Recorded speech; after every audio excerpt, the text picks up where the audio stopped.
the bottom, I'm going down with you. Let's take it slow. Who cares where we gotta be? You know you'll have a good time wherever you're with me. Let's take it.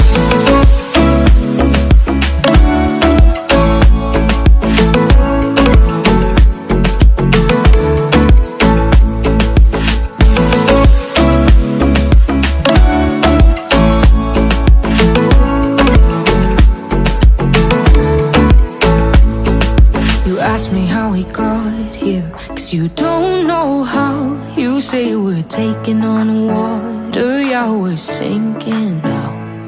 You're looking all concerned, like we're gonna drown.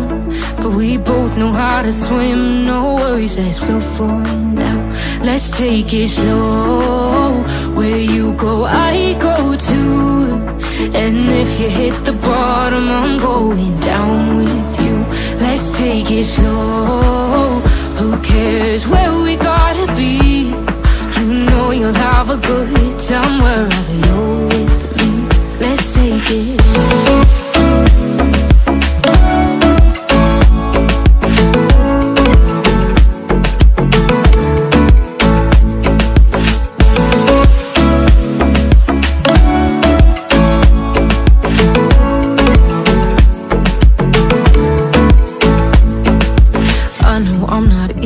I drag you out your mind, and there are days I hate you, but baby, you're still mine. And then we have the best times, no matter what we do. And even when we don't, there's nobody I'd rather choose. Let's take it slow. Where you go, I go too. And if you hit the bottom, I'm going down with you. Let's take it.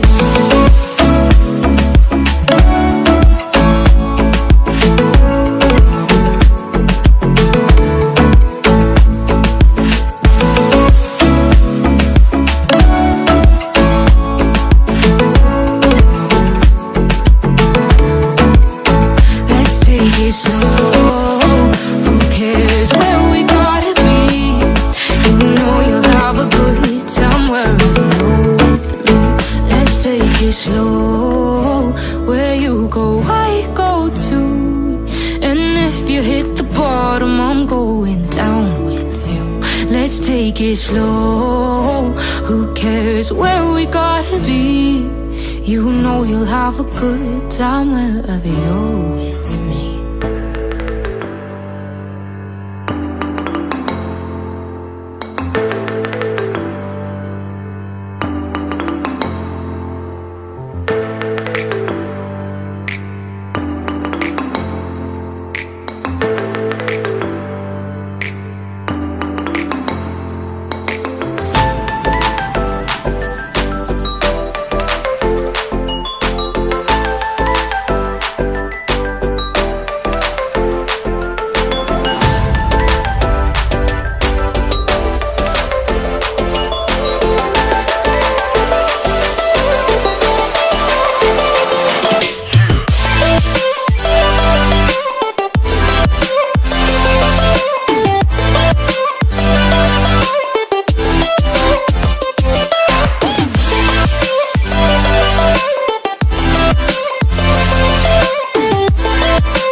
going on, guys? JSGC here, and we are here for another Manchester City live watch along. We're going to be doing the Goliath, the massive, the huge, the humongous. I don't know any other adjectives to describe just how big this game is. It's a title decider. It's Manchester City taking on Arsenal. It's not so much in a case of winner takes all, but you just feel like the winner here goes on to win the Premier League. City got the form, they've got the momentum, they get the win here. We're, 2 points behind Arsenal, 2 games in hand to come. Arsenal got some difficult fixtures. They're going to struggle. They're really going to struggle to be able to get that momentum, to be able to get back and over where they need to be in terms of overtaking Manchester City and keeping City at bay. Whereas Arsenal win this game, all of a sudden, they might be unbeaten. They're unbeaten 10, I think it is. But they'll be thinking more to themselves. 3 draws in the last 3 games has allowed this game to be a case where Man City don't need to win this game. We just need to make sure we don't lose this game. And it is a big game. Looking forward to it. I'm excited for it. I'm hoping Manchester City are going to be victorious in around 3 hours' time, that we're going to be 2 points behind Arsenal with 2 games in hand, and that big shark getting closer and closer to the Gunners. But before I do crack on then with this live watch along, make sure, like always, if you are enjoying the content, then please do subscribe to my channel. Press that red button, press the bell, and put your push notifications on. As you can see from our live subscriber count, we're now less than 300 subs away from 29,000 subscribers. Hoping to hit that very soon, so any help towards that would be much appreciated. Also, don't forget as well that if you want to go and check out my social media links, then you can. The links to them, they're in the description. Twitter, Instagram, TikTok link, that's in the description. Go and check them out. That would be much appreciated. So please do go and check them out and follow me on there if you haven't done so already. Email also in the description and on the yellow banner too if you want to go and follow me. You want to go and hit me up for any sponsorships, for any videos, or any general business inquiries.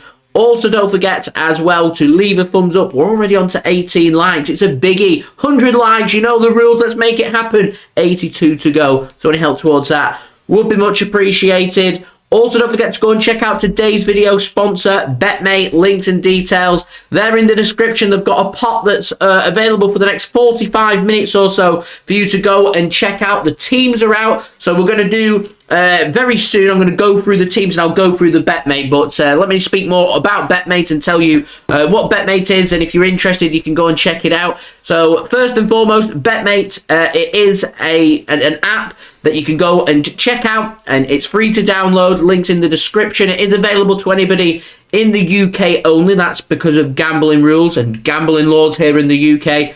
That also does mean that you do have to be 18 or over to use the app. But BetMate, very much like fantasy football, they've got lots of pots running for lots of different games, including this game between Manchester City and Arsenal. They're running a pot today worth £400. It's £5 entry fee, but if you use code JSGC10 on sign up, then you get £10 in free bets, and you can use them free bets to join this pot for free. £400, £120 for the winner. The £400 pot shared amongst the top 20 places. JSGC's had a very good April with BetMate, so it's, if you know what you're doing, and in particular when it comes to Manchester City games, you got players you think are going to do well based on things like tackles, interceptions, clearances, clean sheets, saves, goals, assists. You get the gist, them kind of things. Then BetMate very much will be the app for you. So you can go and check them out. They're running other pots as well, things like both teams to score. They've got ACCAs on there as well. So yeah, do go check them out. Links and details there in the description. I want to say a big thank you to BetMate for sponsoring this live watch. They've been sponsoring my previews for the season as well. So I'm going to give them a salute and say a big thank you to BetMate for sponsoring this video. Also, leave your thoughts in the live chat. Just going to head to the live chat now. Raquel, thanks for tuning in. Much appreciated. Do hope you are well. Boy Racer says, can't believe I can't watch the game. Got to go and pick his dog up from the vet. But swings and roundabouts, the old girl pulled through the surgery like a champ. Things we absolutely love to see. Boy Racer, I am delighted to hear the great news about your dog. Make sure you spend and get many, many more happy memories as well. That's brilliant news. It really does put into perspective that football, at the end of the day, whilst it's a massive game, it's just that. It is a game, and there are things that are, believe it or not, a little bit more important, and that's things like your family, which to me, your pets, your dogs, very much are part of your family as well. So delighted to hear the great news there. Sub2, thanks for tuning in. Much appreciated as well. Evan, hello. Thanks for tuning in. FIFA, watching in the pub. Love that. Have a drink on me. That's brilliant. Thanks for tuning in. City Till I Die, thanks very much for tuning in. Recognising the importance and how big this game can be as well. Titus, thanks for tuning in. Much appreciated. Best wishes to you as well. City Till I Die going for a 4-1 victory today to Manchester City. Evan going for a 2-1 victory for Manchester City. So my question to the chat, what is your score prediction for today? I spoke in my preview, spoke about 2-1s, 3-1s, and just as the last 24 hours have gone on, I've got more and more confident, and I don't know why that is. This morning I was thinking 3-0 Manchester City. By the afternoon, I'm thinking 4-0 Manchester City. And you know what? I'm going to stick with my 4-0 Manchester City. I think we've got this. I think we're in better form than Arsenal. I think we can hit a level that no other team in the Premier League can hit. We've started to hit that high level on a consistent basis. Liverpool couldn't deal with us at the Etihad. Bayern Munich couldn't deal with us at the Etihad. And I think City hit that same level here in this game as well. And I think it's going to be the same result. I don't think Arsenal are going to be able to deal with us. So I'm going for a confident, comprehensive 4-0 victory for Manchester City. What is your score predictions? Do let me know in the live chat. So, team news. It is out. So we're going to go and have a look at that.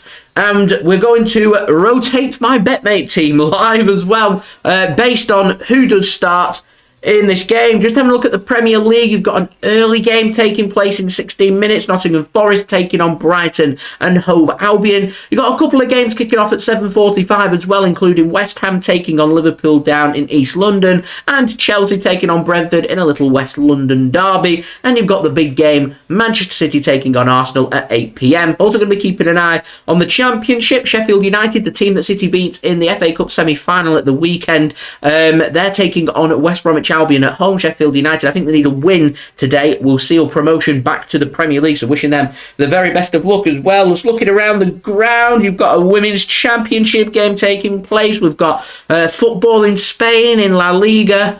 I think there's also a game taking place in the National League North. Yes, Bradford Park Avenue. Bradford PA taking on Alfreton Town as well. Mixed Sid, thanks for tuning in. Much appreciated. Going for a 3-1 victory today for Manchester City. Evan putting out some predictions there. Firstly, going for a 2-1 victory for City. I see you sneaking that in at the end. I like it. Also going for Nottingham Forest 1, Brighton 0. I think Brighton's going to win that game 2-0. West Ham taking on Liverpool. I think that's going to be 1-1. Evan going for a 2-2 draw. And Chelsea 1, Brentford 2. Chelsea allergic to scoring goals right now. I'm going to go for a boring 0-0 for that game, but we'll see. And Sheffield United, West Brom, I reckon 2-0 Sheffield United, and they seal promotion today to the Premier League from the Championship. So that's all the football taking place. So the only thing left for us to do is have a look at the lineups for today. So we're going to start off first with the Arsenal starting 11. They're going with Aaron Ramsdale starting in goal. Their big call with Saliba out injured is they've gone with Rob Holding. So Ben White starts on the right hand side. Former City man Oleksandr Zinchenko starts on the left-hand side, and it is Rob Holding getting the nod, sitting alongside Gabriel. They're going with a midfield three. Thomas Partey in defensive midfield. Granit Xhaka is going to sit next to him, and Odegaard's going to have a little bit more freedom further ahead of them. It's going to be Bukayo Saka starting on the right-hand side. Gabriel Martinelli starting on the left-hand side, and former Manchester City man Gabriel Jesus starts up top for Arsenal, with Arsenal being led by Martin Odegaard today, their captain and manager Mikel Arteta. On the bench for Arsenal is Matt Turner, their goalkeeper. They've also got Kieran Tierney, Jacob Kiwior, Emile Smith-Rowe, Fabio Vieira, Jorginho, Eddie Nketiah, Leandro Trossard and Reece Nelson as well. So plenty of quality there on the bench. I think the big battles here that City are expecting, obviously the attackers, Jesus, we know all about him, know how good he can be. But in particular, the pace out wide. Bukayo Saka on the right-hand side with City not having Nathan Ake is a big blow. Martinelli as well, getting the nod on the left-hand side, could have a big influence on this game. So lots of important challenges there in terms of Arsenal's attack. But the question is, I have a feeling City are going to approach this like we did at the Emirates back in February when we beat Arsenal by 3-1. But City are going to allow Arsenal to have a little bit more of the ball. City are going to soak and absorb and be clinical in front of goal and just hurt Arsenal when they leave us space, because that defence, Ben White, Rob Holding, Martinelli, Zinchenko, oh, that can be got at, in my opinion. So, your starting 11 for Manchester City today. We're starting with number 31, Ederson in goal. It is a back three for Manchester City. On the right-hand side is Kyle Walker. Going through the centre, Ruben Dias. And the big call is Manuel Akanji starts on the left-hand side. Aymeric Laporte doesn't start in this game. Nathan Ake's out injured. We all expected Laporte to be given the nod.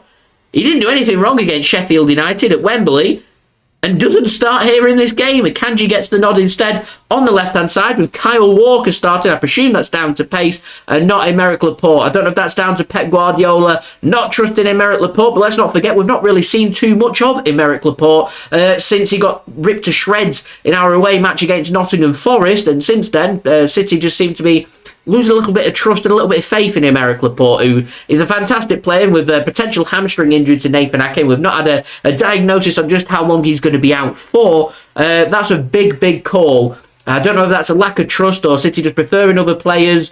I don't know. What do you make of it? Let me know in the live chat. In the midfield for Manchester City, we've got John Stones sitting alongside Rodri. Through the middle, we've got Kevin De Bruyne and Ilkay Gundogan. No surprise, Bernardo Silva starts on the right-hand side with Jack Grealish on the left-hand side. And starting up top is the Viking himself, number 9, Erling Haaland. Now, I know a couple of people commented on my preview saying I was mental to drop Riyad Mahrez. Mahrez just scored a hat-trick. How can you do that, JSGC, is what people were asking me.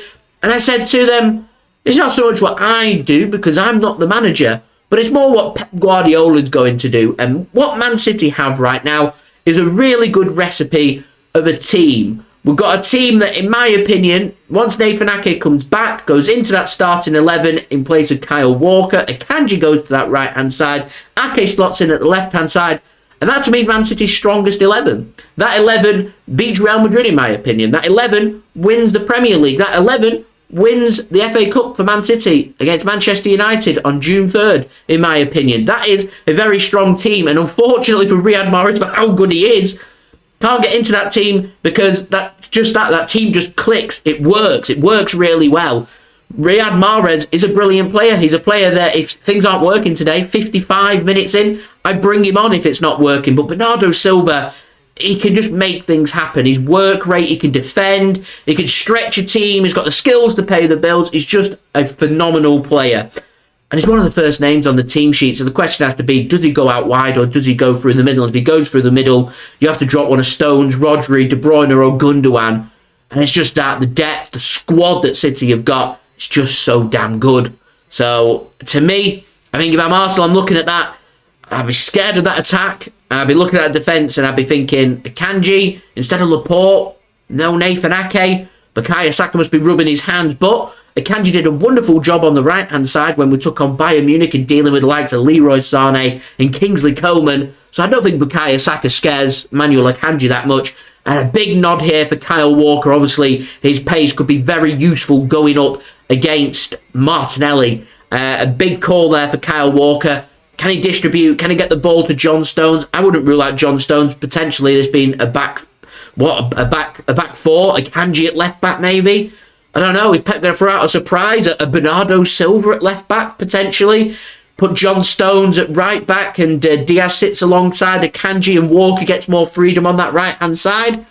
We'll have to wait and see. On the bench for Manchester City then today is Ortega-Moreno starting in goal. Rico Lewis, Aymeric Laporte, Sergio Gomez. They're the defenders for Manchester City. Midfielders made up of Kalvin Phillips, Cole Palmer and Phil Foden. And the attackers today, Riyad Mahrez and Julian Alvarez on the bench. Now, Manchester City being led by the manager, the master, Pep Guardiola. And he's got his apprentice in Mikel Arteta. A fantastic manager. Looking forward to this clash. Should be a really good game. Manchester City, I'm hoping we can showcase what we're about and make the result happen that we need, which, in my opinion, if we can get the win, That makes Man City firm favourites for this game, for the Premier League title. A draw keeps things as it is. It's in City's hands rather than no longer in Arsenal's hands.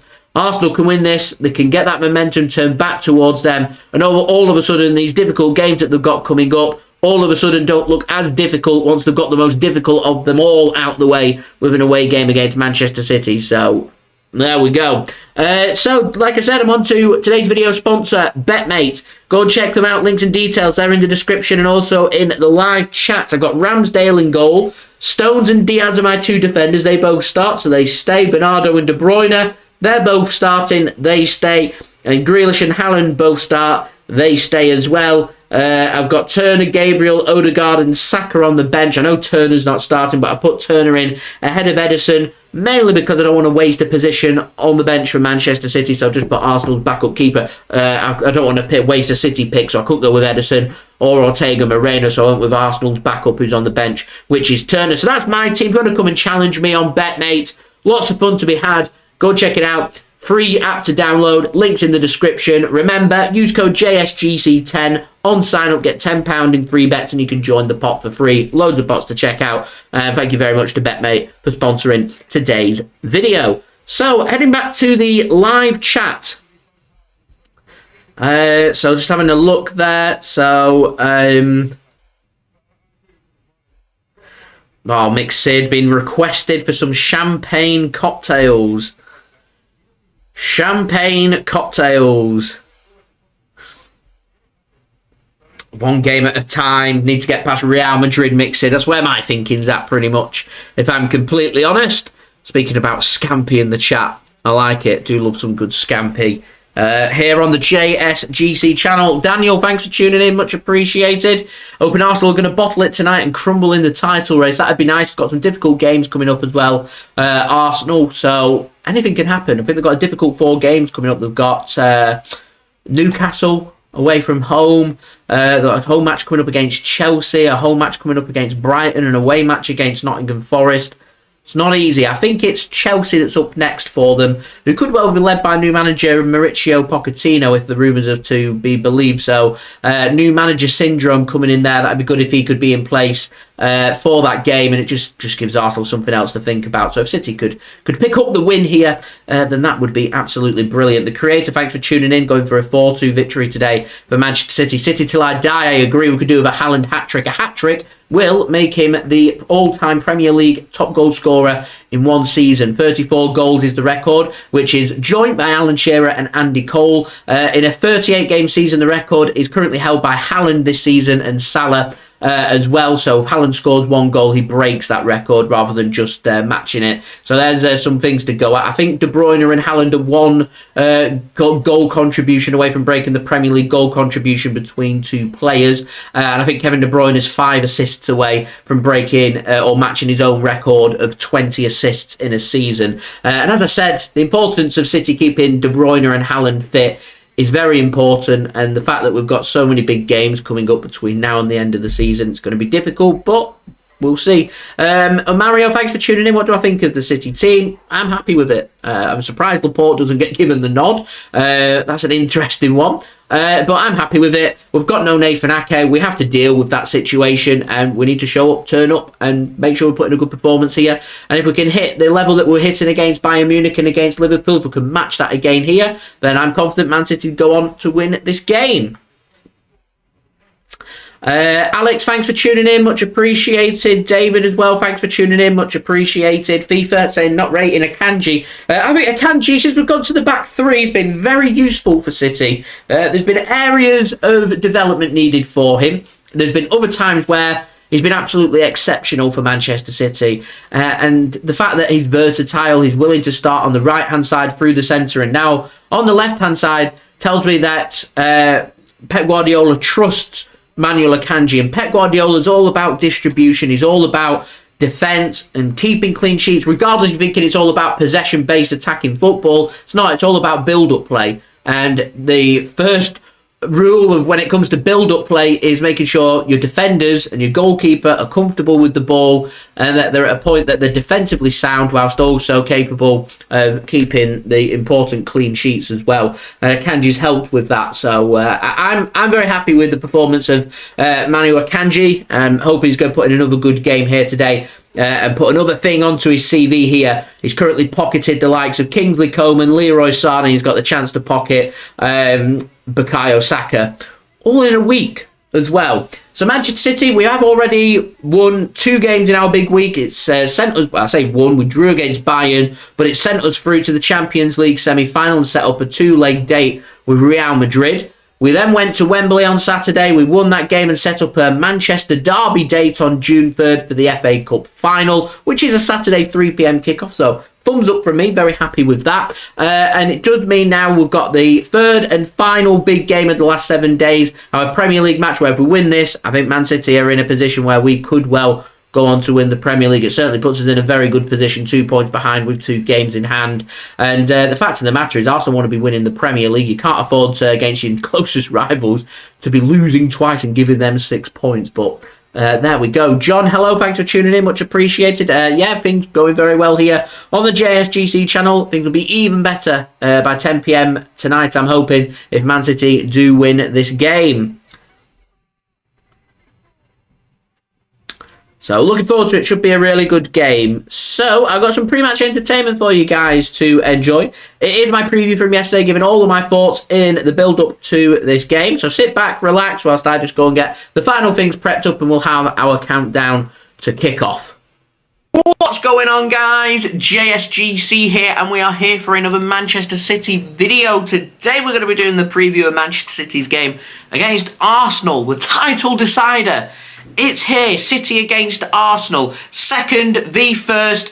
Both teams have it in their hands still. All to play for Etihad Stadium, 26th of April 2023, with an 8 p.m. BST kickoff time. Games live on BT Sport if you aren't able to go to the game and wanting to watch in the UK. If you are heading to the Etihad Stadium, you've got your hands on the hottest ticket in town. Enjoy it. Do have a great time. I'm going to be doing a live watch along of this game for you guys to enjoy, with the link out later on this evening for you to set your reminders for. I will be live at 7:30 p.m. BST tomorrow. But before I do crack on with this video, make sure, like always, if you are enjoying the content, do subscribe to my channel. Social media links there in the description below and sliding across at the bottom of the screen if you want to go and follow me on my Twitter and Instagram.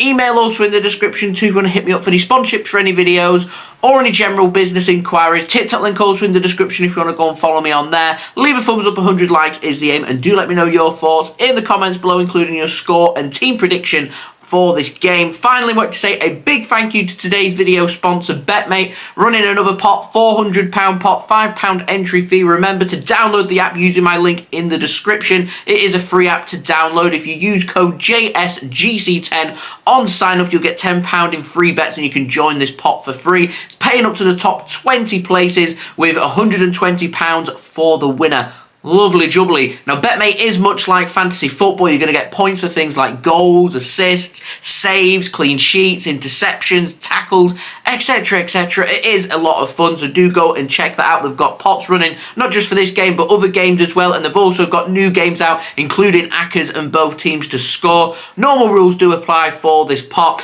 You do have to be based in the UK to play, and you've got to be 18 or over. We'll speak more about BetMate later in the video. So let's speak about our opponents. Arsenal, sitting in first in the Premier League. They're 5 points clear of Manchester City. But City got 2 games in hand. Our 2 games in hand. West Ham at home coming up next Wednesday. And we've also got a match away at Brighton and Hove Albion, which is going to be on the midweek of the final season, our penultimate game of the season. Now, Arsenal, realistically here, drawing their last 3 games. They're needing to take something from the Etihad Stadium. At the very, very least, Arsenal need to make sure they don't lose this game. Arsenal, in my opinion, need to win this game. If they are serious about winning the Premier League, they need to get the big results. City have already gone to the Emirates Stadium and beaten them this season. They cannot afford, in a title decider, 2 big matches in London and in Manchester, to lose both them games against Manchester City. You cannot do that and expect to win the Premier League trophy at the end of the season. So Arsenal, they need to do something in this game. At the very, very least, they need a point. Manchester City, I'm confident we can go on to win this game. And if we do win this game, I think that could well kill Arsenal's title hopes. We've got big games coming up. Chelsea at home, Newcastle away, Brighton at home, Nottingham Forest away. 4 very tricky games that they've got after this game, and if City win, it's a long time to be dwelling on this, because Arsenal, they're facing Chelsea, they get a little bit more rest. They're not facing them till after next weekend, but between now and then, Man City, we face Arsenal, we beat them, we go 2 points behind. If we beat Fulham at the weekend away from home, we go ahead of Arsenal. Arsenal are under tremendous pressure against Chelsea, and just a day or two later, City playing against West Ham in our game in hand. So Arsenal, it could come unstuck very, very soon. And Arsenal, they had started to get some momentum. Let's not forget here that Arsenal, they might not have won in the last 3 games. They've drawn all 3, away against Liverpool, away against West Ham, and at home against Southampton, 3-3 on Friday evening. But before that, they'd won 7 games in a row in the Premier League since losing against Manchester City back in February. So Arsenal, they are still hitting that form. It's just they're having a little bit of a sticky patch, and where they've needed them wins, and this is Man City putting them under pressure and getting our own run of momentum, is causing Arsenal to drop points. And Arsenal, realistically, they cannot afford to be dropping points. I genuinely do feel that this is a winner-takes-all. I think the winner of this game goes on to win the Premier League, in my complete,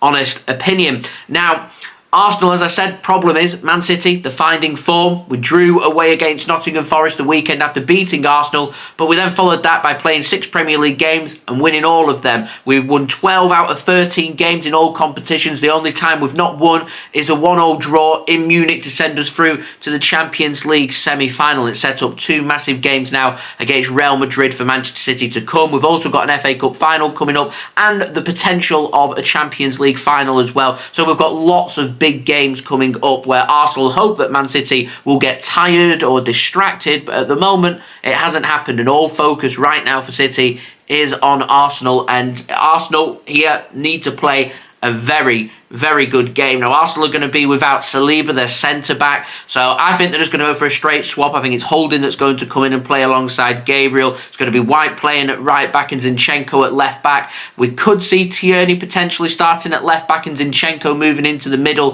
but that'll only happen if they move Partey to right-back and keep Ben White at centre-back playing alongside Gabriel. So they're the 2 factors for Arsenal's defence that they could go for. Problem is, you don't really want Man City's tremendous attack going up against makeshift defenders for Arsenal. They don't want to be doing that, but do they play Holding? If they don't, shows a tremendous lack of trust in Rob Holding, so we'll see. I'm expecting Ramsdale to be starting in goal. The midfield, once we get past defensive midfield, will be made up of Xhaka and Odegaard. Saka will be going on the right-hand side, Martinelli on the left-hand side, and Gabriel Jesus starting up top. So plenty of quality there that City definitely do need to be careful of. There's lots of interesting battles. Manchester City, we need to make sure we're taking the game by the scruff of the neck and showing our quality in this game, just like we did at the Emirates Stadium. I wouldn't rule out the same happening in this game as what happened there. City allow Arsenal to have a little bit more of the ball, just like we did against Bayern Munich in the Champions League quarter-final first leg. We completely annihilated them without having the ball because we defend deep, defend compactly, we allow our midfield to be expressive, and our midfield is tremendous.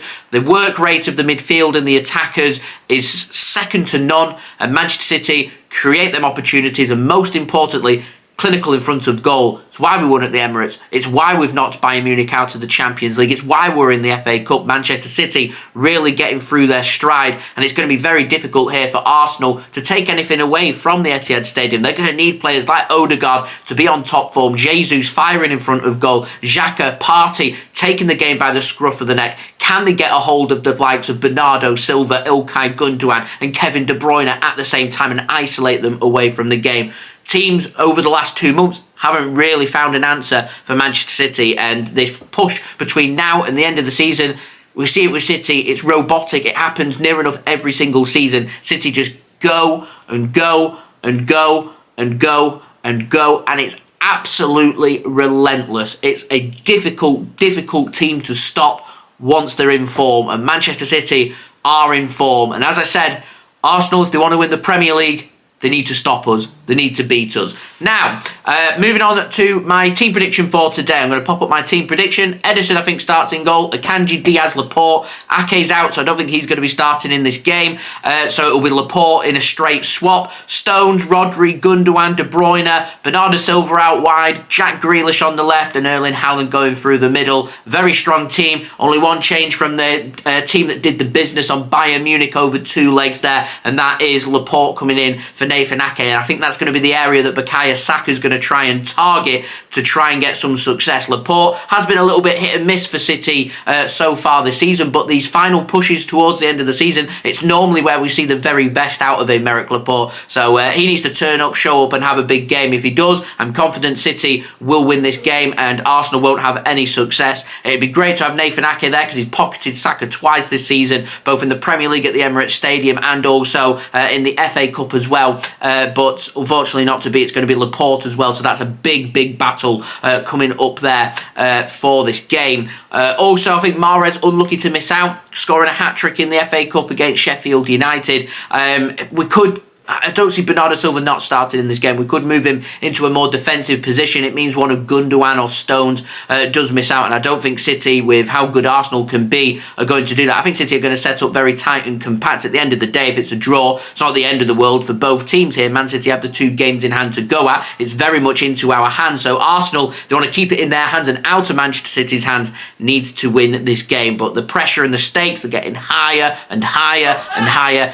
Game after game after game. What I want from City here, good clean performance, win this game by any means necessary, because I can see Arsenal over the next few weeks dropping more and more points, and it might just give us a little bit of leverage in the Premier League. But the only way we do that is through winning this game that we might be able to rotate towards the end of the season, with big games coming up obviously against Real Madrid and also Manchester United in the FA Cup final and a potential match in Istanbul as well. Now, in terms of betting tips, I think it's going to be both teams to score. I can see Arsenal having more possession. I can see City picking them off like we did against Bayern. And with that, I can see Arsenal getting very frustrated. So card points. I'm going for 30 plus card points for Arsenal for this game. Xhaka to get a yellow card anytime. Haaland to score anytime. And both teams to score. My score prediction for today for this game is 3-1 to Manchester City and a repeat of the scoreline at the Emirates Stadium. I'm going for a Haaland hat-trick. Saka to score for Arsenal. I can see City getting a couple in the first half. Arsenal responding later in the second half before Haaland wraps it up for Manchester City and getting that hat-trick in the final 10 minutes. Now, moving on to today's video, sponsored BetMate, £400 pop, £5 entry fee. You can enter for free by downloading the free BetMate app using my link in the description and use code JSGC10 on sign up for £10 in free bets and use them free bets to join this pop for free. My team, I'm going for Ramsdale in goals. I think he's going to make more saves and I don't think there's going to be any clean sheets in this game. I put Turner on the bench as I didn't want to waste a Manchester City pick, and I've made the rest of the team about Manchester City. Stones and Dias my defenders, with Gabriel on the bench, Bernardo and De Bruyne as my 2 midfielders, with Odegaard on the bench and Grealish and Haaland as my 2 attackers, with Saka on the bench. It's £120 for the winner, a share of the pot for the top 20 places as well. So what's not to like? Pot's worth £400. So come and join me, guys. Links and details there in the description. Do remember, if you are going to gamble, do gamble responsibly, and when the fun stops, stop. Huge game. Records, they're there to be broken. Haaland is 1 goal away from breaking a 38-game Premier League season goal-scoring record. He's currently level on 32 goals with Mo Salah. Haaland is just 2 goals away from levelling with Alan Shearer and Andy Cole with 34 goals scored in a Premier League season, and a hat-trick will see Erling Haaland become the all-time leading Premier League scorer in a season. Kevin De Bruyne, he's 5 assists away from levelling his 20th season assists in the Premier League, and Haaland and De Bruyne, that deadly duo of combinations, need just 1 more contribution to break the most goal contributions between any 2 players in a single season. And finally, Erling Haaland is just 8 goal contributions away in the Premier League for goals and assists away from taking Alan Shearer's record of 45 goal contributions in a season, which was done back in 1994-1995 season. And I can see Haaland going on to score 40 goals in a Premier League season if we can keep him injury-free. And I'm going for Haaland to break the goal-scoring record for this game.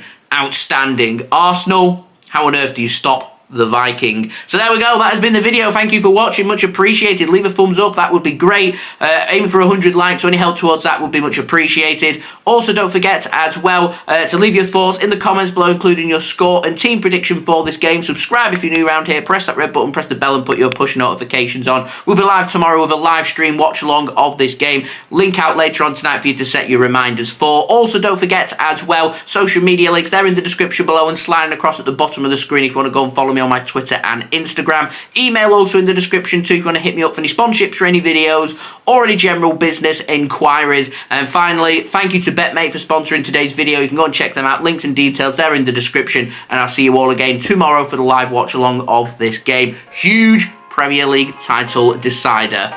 Winner goes on to win the Premier League for me. So I've been JSGC. Thank you everyone for watching. I hope everyone is safe and well. Peace. Ciao for now.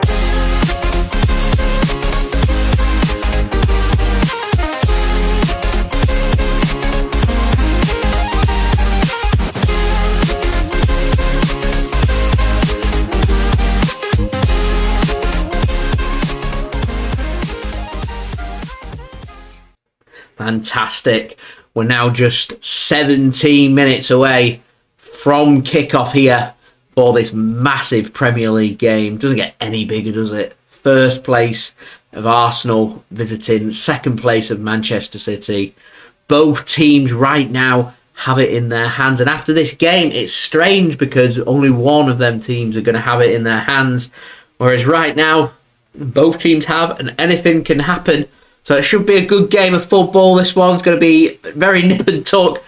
I've got a feeling it's going to come down to fine margins. And I know it sounds a bit cliched, but I just feel like it's always whoever's clinical in front of goal. Both teams are going to have their chances. Both teams are probably going to have a good 3 or 4 chances, really. And it's all about which team puts them opportunities away. And with how clinical Manchester City have, to me, City favourites, but I wouldn't say clear favourites. I would just say City edge this game right now. But I'm right now really confident. I'm confident Man City will get the job done. I believe in the team. I believe that the players that City have available to them and the way that we've been playing, and from what I have seen over the last few weeks, I've been much more impressed with how City have been playing to Arsenal. To me, Arsenal have shown glimpses over the last few weeks of not so much choking or bottling, but just having that inexperience to be able to win games and take things by the scruff of the neck. I think Anfield's a brilliant example. Arsenal were 2-0 up and in absolute cruise control, and in these situations that you find yourselves in between now and the end of the season, you go 2-0 up after 20 minutes in a game. You really need to go on and win them games. And yeah, Liverpool weren't brilliant, but they just grew back into that game. And once they found that goal, it was just all Liverpool, and Arsenal just couldn't find a way out. And to me, it just shows you're prepared to put Arsenal under pressure. You've got every chance of coming away from these games with a result.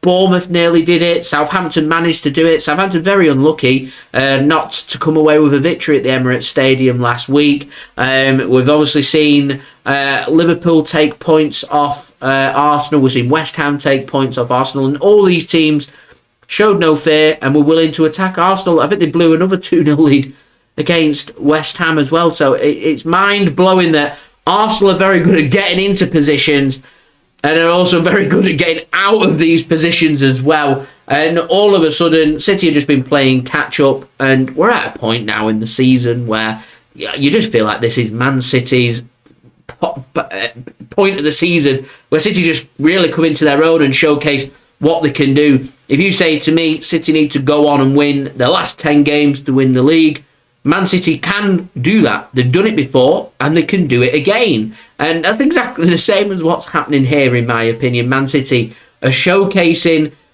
through their ability that City have got what it takes to win the Premier League. And I firmly believe, with the game in hand we've got coming up, a draw for me for Arsenal today, whilst there is a good result coming to the Etihad and taking a point and City dropping points and stopping Man City's winning momentum, that is very important.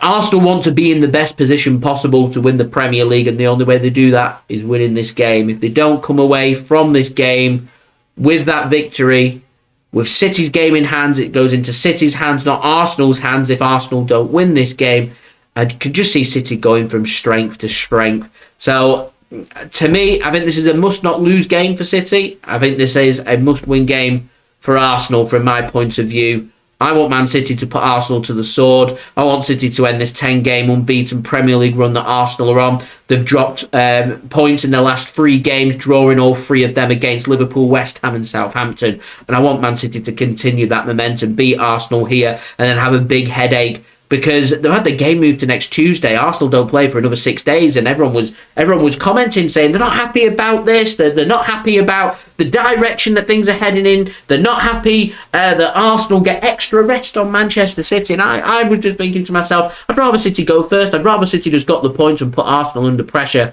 I'm happy for Arsenal to play next Tuesday, because if Man City win today and we win on Sunday against Fulham, all of a sudden we're over Arsenal, and Arsenal must beat Chelsea. And they've got 6 days to dwell on that if they lose here today. And that's a long time to be dwelling on a loss. And everyone was thinking that Arsenal were the next Leicester City. They were the next team to surprise everybody, that were just going to chuck all the other competitions and just focus game after game, week after week, and get win after win. And it just doesn't work like that. Not with this Manchester City team around with Pep Guardiola. It just does not work like that. And I am excited to see what happens in this game. I'm confident City win it. 4-0 City. That's my score prediction. Do let me know your score prediction then, guys, in the live chat. If you are new around here, don't forget to subscribe to my channel. That would be much appreciated. Press that red button, press the bell, and put your push notifications on. We're on that big push to 30,000 subscribers. Now less than 1,300 away, so any help towards that would be fantastic. Also, don't forget as well, social media links there in the description below, and also on the yellow banner too if you want to go and follow me on my Twitter and Instagram. TikTok link also in the description if you want to go and follow me on there. Also, don't forget as well, email in the description if you want to hit me up for any sponsorship for any videos or any general business inquiries. Do leave a thumbs up as well. Let's see, before kickoff, can we get to 50 likes? That would be good. We're already on 39 likes, so we've got just 11 to go in the next 11 minutes. Very achievable in my opinion. So if you're watching this, please do leave a thumbs up. Remember, the overall live stream aim is 100 likes, so any help towards that would be great. And also don't forget as well to go and check out today's video sponsor, which is brought to you by BetMate. You've got another 6 minutes or so to go and join today's pot. It's a £400 pot, special pot for Man City taking on Arsenal. 120 quid for the winner, paying up to the top 20 places. £400 pot, what's not to like? It's £5 to enter. Remember, use code JSGC10 on sign up and you'll get £10 in free bets. You can use them free bets to join this pot for free. Also, don't forget as well, BetMate is a free app to download. The links and details there all in the description. Remember, normal rules do apply. You do have to be 18 or over to use the BetMate app, and it's only available to those in the UK only. Finally, just like to say, if you are going to gamble, do remember to gamble responsibly, and when the fun stops, stop. 10 minutes to go then. How are the nerves, everybody? Let's have a bit of interaction, a bit of backwards and forwards. You got any questions for me? Let me know in the live chat. That would be brilliant.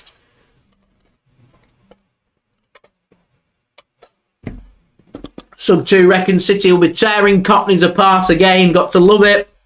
City till I die. Got a large dairy milk, not just a small, not a medium, a normal bar. Large. Go large. We like it. Go big or go home. Winner. Winner, winner, winner. And Boy Racer makes a good point there. Regardless of what happens today, there is still a fair amount of games left from now until the end of the season, and plenty of games still to play for. Remember, City's game in hands aren't a gimme. West Ham fighting for survival down near the bottom of the table, wanting to stay up. Makes life difficult. They've already taken points off Arsenal at home. I'm just thankful that that's at the Etihad, but with City probably going to be rotating their squad, could be a very difficult game. Other game in hand away against Brighton, penultimate game of the season. That's not going to be easy either. So yeah, definitely not all over for the Premier League, regardless of what happens here. But certainly I feel like the winner today takes that momentum into the end of the season. Arsenal win today. They've got 5 games remaining. They're 8 points clear of Manchester City, with City having 2 games in hand, and we're needing a favour off another team. A draw today means Arsenal are 5 points clear, and City need to win both their games in hand, and more than likely need to win every game between now and the end of the season. We'll have 7 games remaining in the Premier League after today, and that's still a lot of games to come. Manchester City win today. We've got 2 games in hand on Arsenal. We've got a better goal difference, and we're just 2 points behind. And that's massive, in my opinion. Absolutely massive. So if City can win this game, that would be absolutely brilliant, and that's what we've got to be striving for. And with the games Arsenal's got coming up, I can see them, if City win today, them dropping some more points there. We could be in a position by the time we get to the Real Madrid game that Man City could be in a position to maybe start to tinker with their squad a little bit, and 3 or 4 changes away at Everton and 3 or 4 changes against Chelsea, as we might not be under as much pressure in the Premier League as what we may have been in at this point in the season. But we'll have to wait and see what happens. I'm just hoping that Arsenal, if they can have this turn of momentum with their form, which is dipping, if we can just continue that and have that go on for another couple of games or so, and City can continue their good form of winning the games, then Man City could be top of the Premier League. We could have points on Arsenal and the games in hand and the goal difference, and to me, Arsenal there, it's very difficult to overturn that one, and it just very much looks like, with all this team talks and running on emotion and Ramsdale faking an injury on the 20th minute, that things just right now aren't really going to plan for Arsenal, is what I feel is happening right now. But there we go. There we go. City play some scintillating stuff, absolutely scintillating stuff.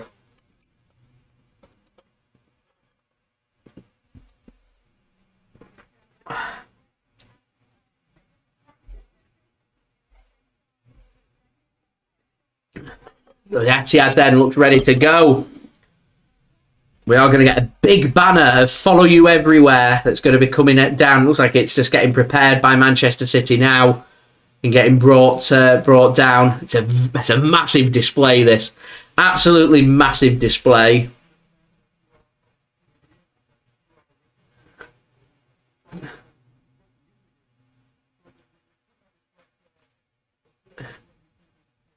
I think it was meant to be used, this display.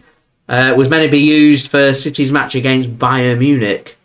But the weather that day was a bit stormy, very windy and rainy. So they've obviously kept hold of the banner and done it for the next big home game, which is against Arsenal and City. Got some more big games coming up. Fulham at the weekend. Got West Ham in our part 1 of 2 games in hand coming up next Wednesday as well. Following that, we've got a match against, I think it's Everton, away from home. Not going to be easy. I think it's Everton. Let me have a look at the schedule.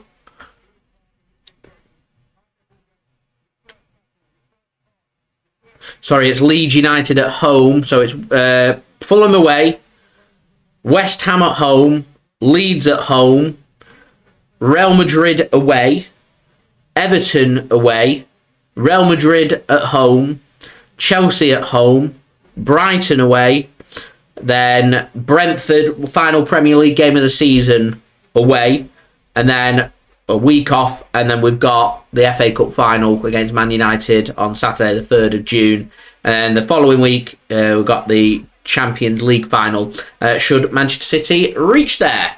Andrew, thanks for tuning in. Much appreciated. Hope you are well. The players just making their way into the tunnel. City have got their display ready and waiting for the players. It's a big game. It's a big do. What isn't to like? So, very quick reminder. Remember, if you are new around here, press that red button, press the bell and put your push notifications on. Also, don't forget as well to go check out my social media links. They're in the description below and on the yellow banner if you want to go and follow me on my Twitter and Instagram. Email also in the description on the yellow banner too if you want to hit me up for any sponsorship for any videos or any general business inquiries. TikTok link also in the description if you want to go and follow me on there. Also, don't forget as well to leave a thumbs up. We're just 2 likes away from 50 likes and hitting my target before the stream, so any help towards that would be great. Finally, do go and check out today's video sponsored BetMate. Links and details there in the description and also in the live chat. Arsenal getting lined up, ready to come out. as John's going for a 3-1 victory today for Manchester City. I'm going for a 4-0 victory today for Manchester City. What's everyone's score predictions? Do let me know in the live chat. And also, I'm nosy. Let me know where you're tuning in from as Michael Oliver leads the players out. As Andrew's going for a 5-0 victory for Manchester City. And the Viking leads his way out onto the Etihad as well, being led by Captain Ilkay Gundogan. We've got the big impressive display of "I'll follow you everywhere," which is in reference to the Manchester City's newest chant that's caused a bit of controversy with the famous song by Fleetwood Mac. Not to everybody's taste, of course, but one thing I'm sure we can all agree on: that is a damn impressive banner from Manchester City, so kudos to those that have sorted that.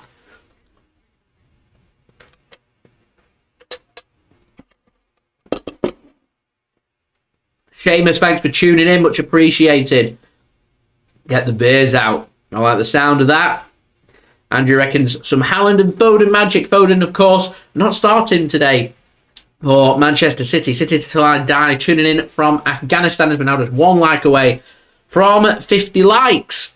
Players are shaking hands and we're nearly ready and set here at the Etihad Stadium. So we're going to go through the teams. We're going to start off with the home team first.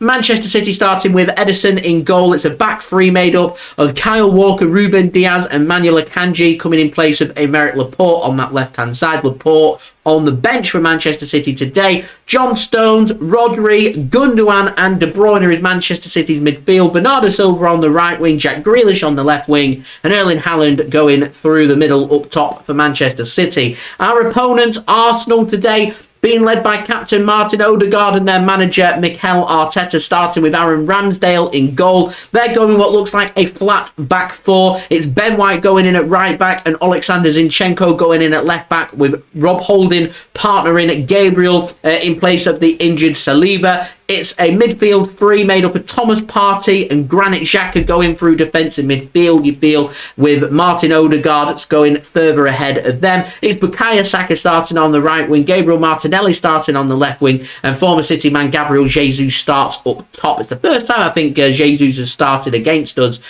since his move to Arsenal back in the summer. He was injured for the match at the Emirates, which Man City went on to win by 3-1. And we've also got former City man Oleksandr Zinchenko in the starting 11 for Arsenal today as well. And also Arsenal's manager is the former Manchester City assistant manager to Pep Guardiola in Mikel Arteta. So lots of Man City influence there on Arsenal, as we are now officially at 50 likes before kickoff. Thanks so much, everybody. Much appreciated. It means we're now halfway to our like goal of 100 likes. So if you are enjoying the content, please leave a thumbs up. That would be fantastic. Subscribe if you're new around here, and do let me know your thoughts in the live chat. Finally, just want to say a big thank you to BetMate for sponsoring today's video. Their links and details there are in the description. And we are nearly ready for kickoff here now. Big game between Manchester City and Arsenal, a Premier League title decider. Lots of interesting little individual battles. You feel like the first goal in this game is what's going to be potentially deciding and who goes on to win this game, in my opinion. Referee today, Michael Oliver. We'll get a rendition of Blue Moon ringing out around the Etihad. The scarves are flying. Looks like it's going to be a good atmosphere. It feels like a big game. We had that feel with the Bayern Munich game. We're going to have that feel, I reckon, for the second leg against Real Madrid in the Champions League. Hoping, fingers crossed, I'll be able to get tickets on Friday. Would be really good. I was hoping they'd alter the criteria, because at the moment it's going to go on sale to all members. All members. You can become a member tomorrow and have the same priority as fans who have been going week in, week out.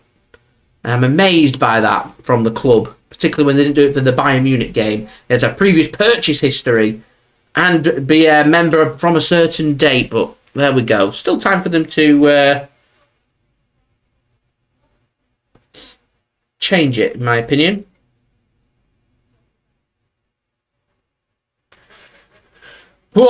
Sub 2 says trying everyone to try and link up. It'll be very difficult to be able to put that one in, but that's why I've got the clock there so everyone knows what minute I'm up to.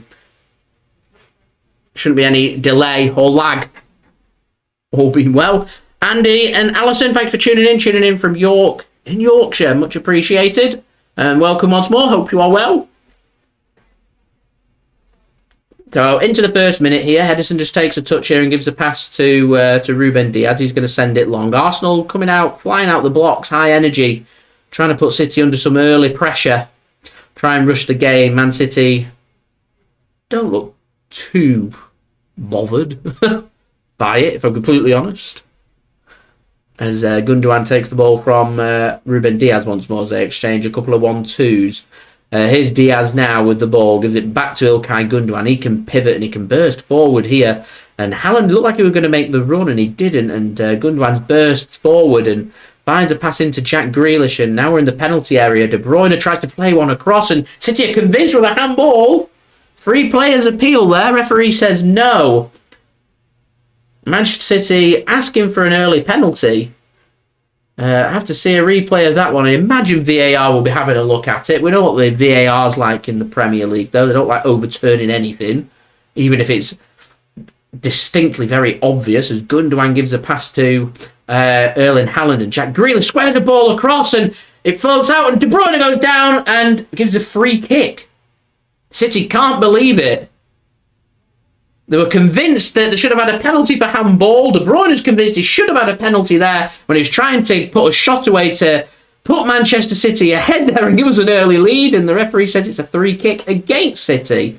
The ball gets played across. Ramsdale gets a hand onto it. De Bruyne comes in to have a shot. It's a penalty. How is that a free kick to Arsenal?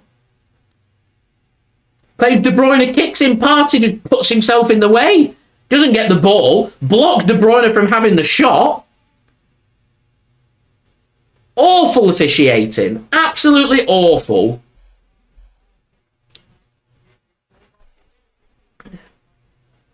I said the VAR's not going to disagree with them. They're not going to overturn it. It's not going to happen. The referee points to the spot and they won't overturn it. In the Premier League anyway, it makes VAR just pointless, redundant. Doesn't happen.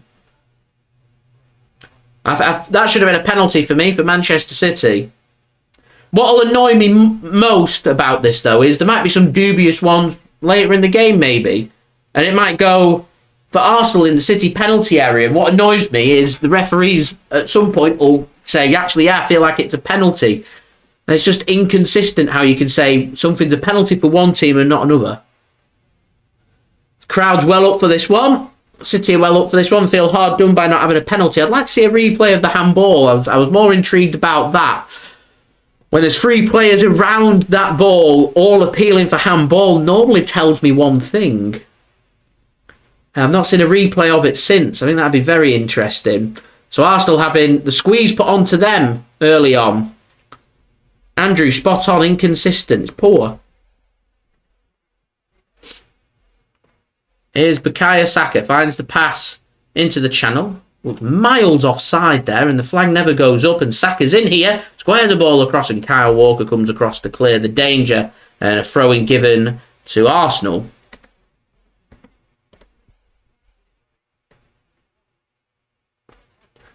Andy, I agree, absolutely stonewaller. Partey just gets right in the way of Kevin De Bruyne. I told you it was miles offside there, and I don't think we've got the officials on our side today. A clear offside not given, nearly led to a chance for Arsenal. We've had a stonewall penalty turned down. It's very much City's 11 men up against 12.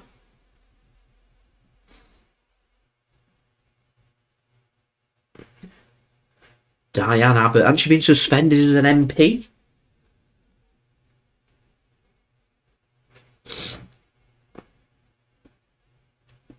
That's nearly given away to Erling Haaland there. Arsenal's distribution all over the place here at the Mo. Dale, evening. Thanks for tuning in. Much appreciated.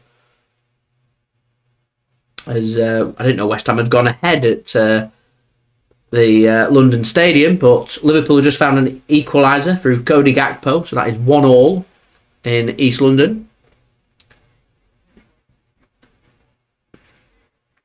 Here is Eddie now to John Stones. So there's a lot of freedom for Arsenal in that midfield, you know.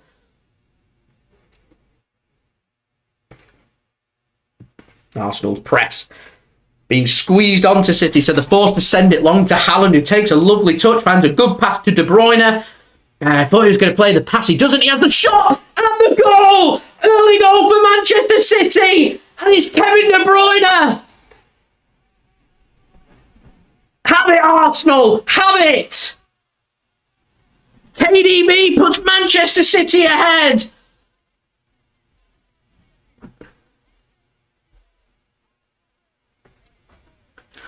Pep Guardiola is giving some a team talk to Ederson on the touchline.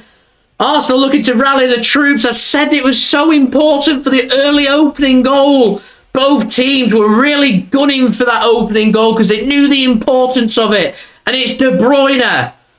It was a long ball forward from John Stones. It was perfect to the feet of Haaland. It's a perfect pass to De Bruyne. A lovely disguised run from Jack Grealish. It opens up so well for De Bruyne. You cannot give Kevin De Bruyne space like that. And it's that goal contribution. This time, it's not De Bruyne assisting Haaland. It's Haaland assisting KDB. And Manchester City find the massive opening goal here at the Etihad.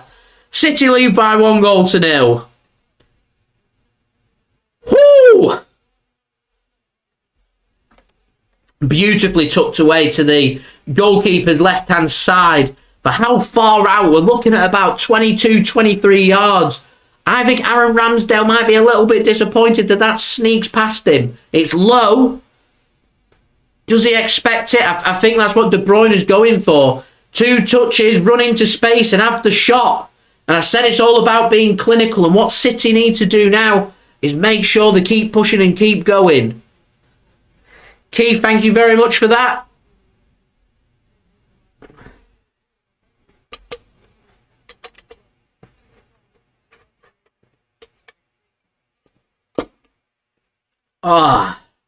Love it. Here's Jack Grealish.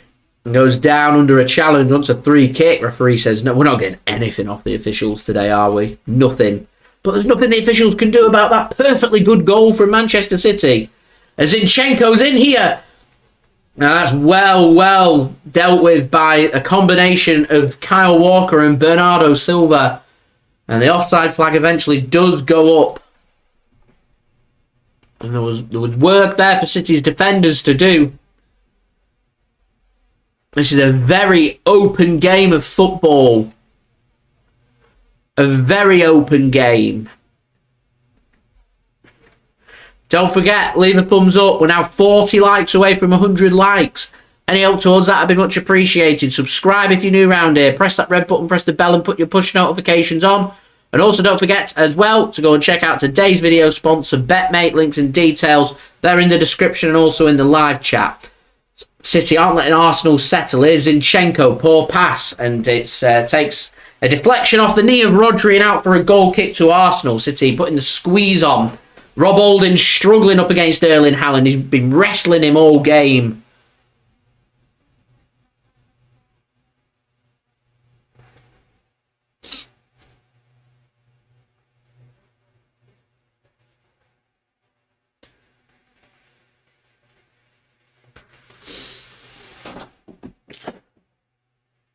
So Ramsdale sends this goal kick long. 10 minutes in at the Etihad. City lead by 1-0.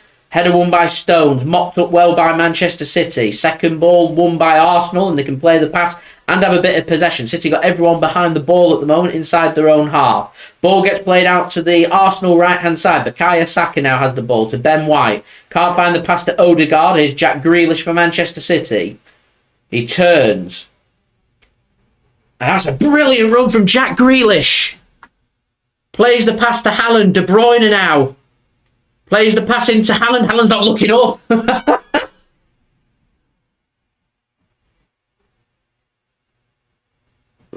Oh, Haaland. He needed to be looking up then, didn't he? Brighton have just taken the lead in the 38th minute away against Nottingham Forest. It's a big blow that for Nottingham Forest. They're just creeping their way towards relegation at the mo. Here's Zinchenko for Arsenal.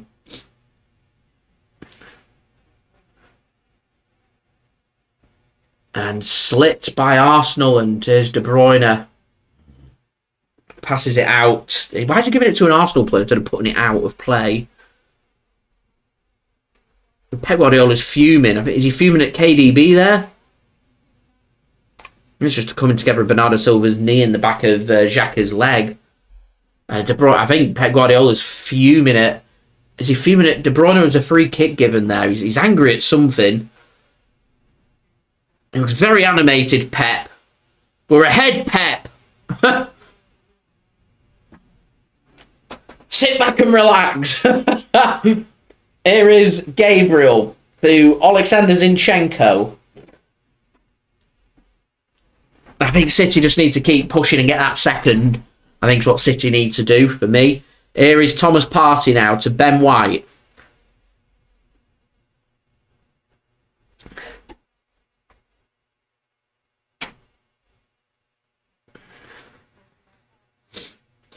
Arsenal again. City just happy to let Arsenal have some of the ball.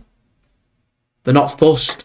As long as they've not got that quality to get around Man City, they can just pick them off. That's what happened with the goal. It was a stone's long ball forward to Erling Haaland. Put the squeeze on. You've got players out of position. You get that long ball forward right.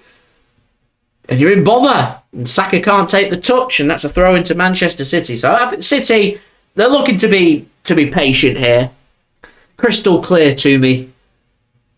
City are prepared to sit a bit deeper, be patient, and pick Arsenal off. It's worked in the first 12 minutes. We found that opening goal in the first phase of the game. What we've got to be looking for. As I said, we'll get that first goal. You keep pushing, try and get that second. Akanji then plays a long ball forward. Takes a couple of bounces to Ramsdale in goal. He'll gather that one up and he will roll it out to Gabriel, and Arsenal can try and build up here from the back. Here is Granit Xhaka to Rob Holding. Arsenal have had 66% possession so far in the first 13 minutes. Here is Arsenal now coming forward through Gabriel. Gives the ball to Gabriel Jesus, currently playing in left wing back at the moment. Jesus having to drop really deep to receive the ball. And as it is, Martinelli's dropped into that striker's position. Here is Gabriel Jesus now. Plays the pass to Gabriel.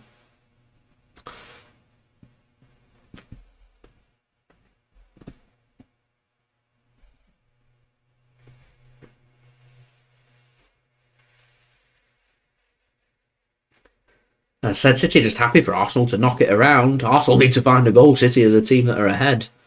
At the moment, as it stands, City are the team that are going 2 points behind Arsenal with 2 games in hand. Here is Aaron Ramsdale. Gives it to Rob Holding. Back to Ramsdale once more. And Arsenal just kick the ball out of play. And as Sub 2 says there, Arsenal are just struggling to get their build-up play. They can knock it around the defence, but they're not getting any of the midfielders involved, and they're certainly not getting any of their attackers on the ball. I think Man City will be very happy with how things have gone in the opening 15 minutes. We've found that opening goal, which should have had a penalty. And no shots have come in at Ederson, despite Arsenal having more of the ball and far more of the ball than what City have had so far. So I think City will be very happy. And let's not forget that City, with a win today, not only does wonders for our points, but the goal difference as well. Every goal that City score and Arsenal concede goes in favour of City. And a goal today is worth 2. Knocks 1 off Arsenal's and adds 1 onto ours. So today would be a great day for us to win 3 or 4-0. Wraps up that goal difference. We're 2 points behind with 2 games in hand. Here's Akanji just burst forward into the penalty area and he's run out of steam here.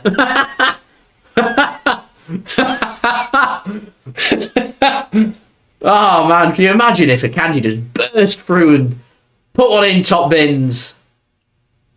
I don't think Akanji scored a goal for City yet. But there he is, bursting forward, and it's Thomas Partey that goes down. Free kick given to Arsenal then.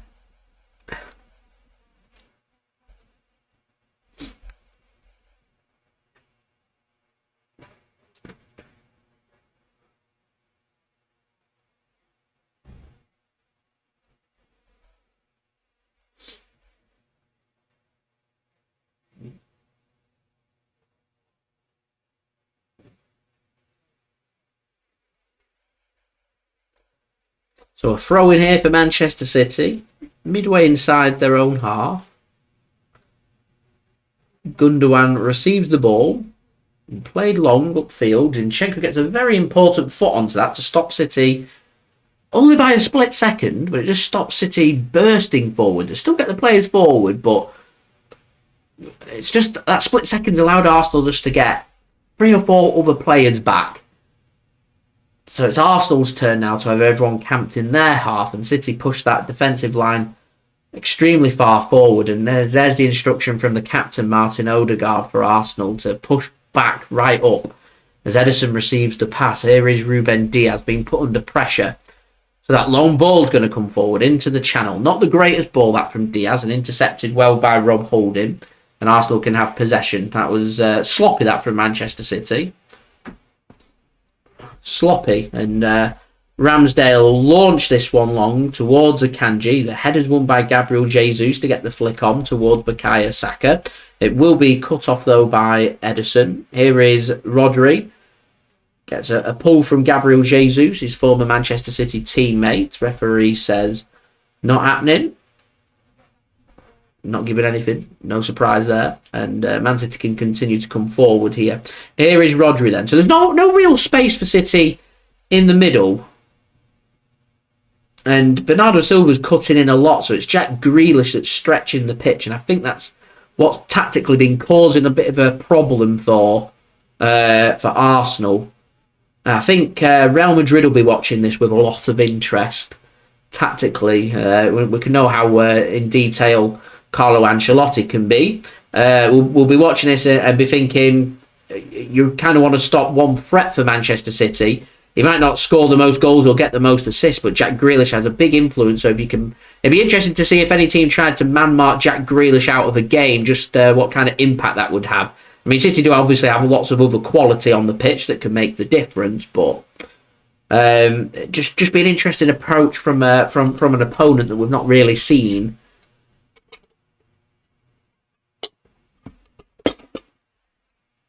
I mean, at the moment, Jack Grealish is in space. He's got about 5, near 10 yards on Ben White. A team's just underestimating Jack Grealish and his importance.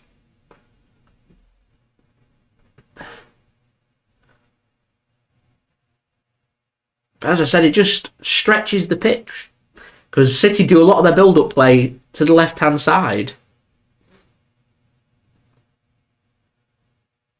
I didn't watch Real Madrid yesterday. They did lose against Girona. I thought it finished 4-2, but Shane says 4-1. I mean, they're just a different ball game. Real Madrid, when it comes to the Champions League, I won't have a look at their form in La Liga. I won't look at who they're playing against and use that as any piece of information to make any kind of judgment on. As Rob Holding just took out Kevin De Bruyne and he's asking for the yellow card, saying I think that's 3 or 4 times now that Rob Holding's been done and committed a foul. He's struggled a little bit, Rob Holding.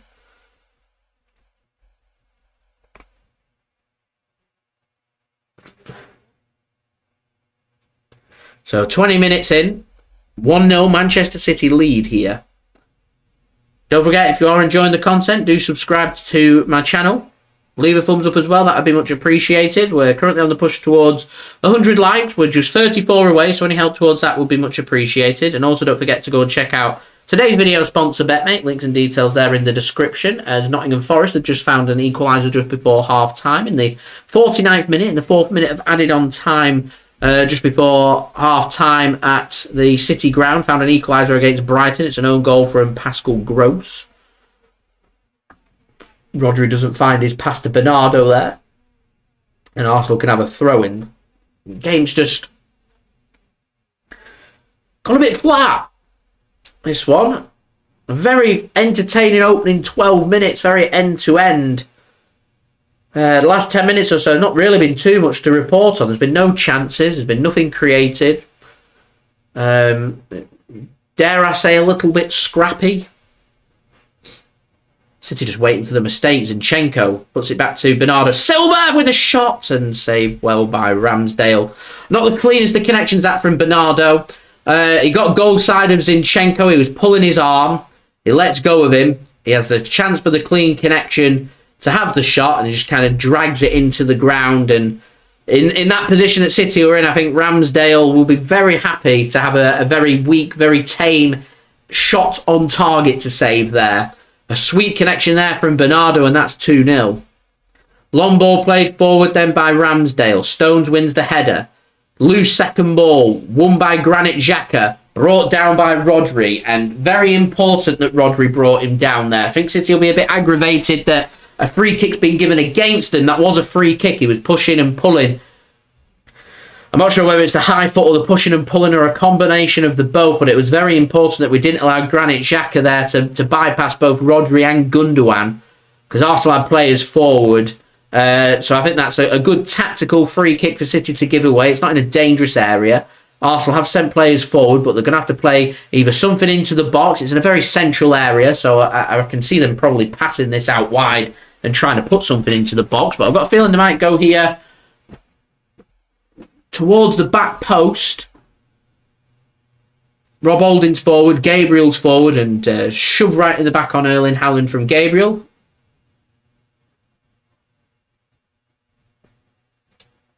The referee's having a word with both of them.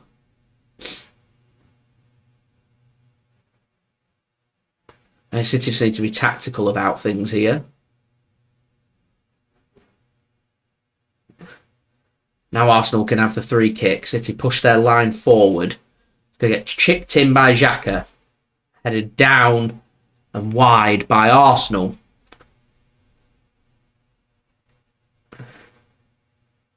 So no danger there for Manchester City. So 23 minutes in, City lead by 1-0. It's Kevin De Bruyne's effort that gives Manchester City the lead here in this big title decider between Manchester City and Arsenal. And obviously, don't need me to state that the next goal is huge.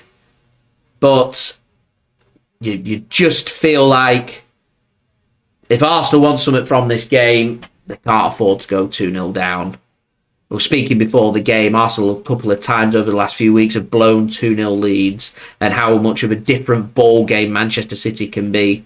And that's because Manchester City aren't the type of team to be put in a position of 2-0 up where they'll surrender it. I think City are confident and competent enough that they don't really take their eye off the ball.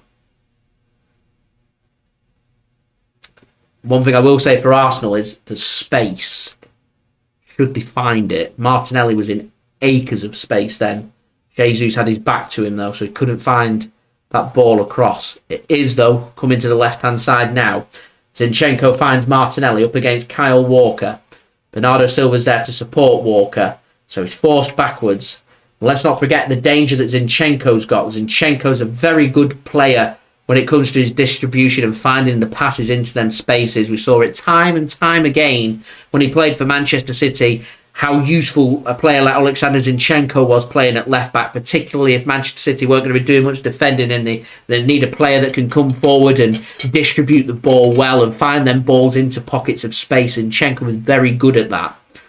So City just need to be careful about that, in my opinion. We've had a goal at Stamford Bridge, and Brentford lead against Chelsea by 1-0.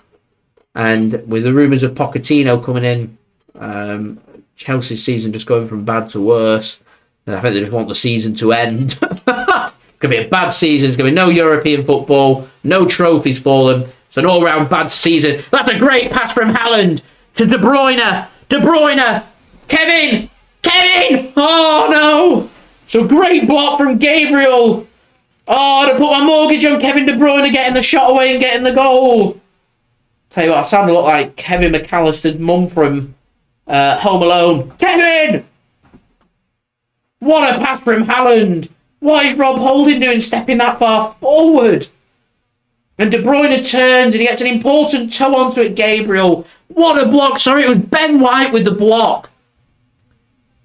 It's 2-0 if he doesn't make that block. What a block from Ben White. What a block.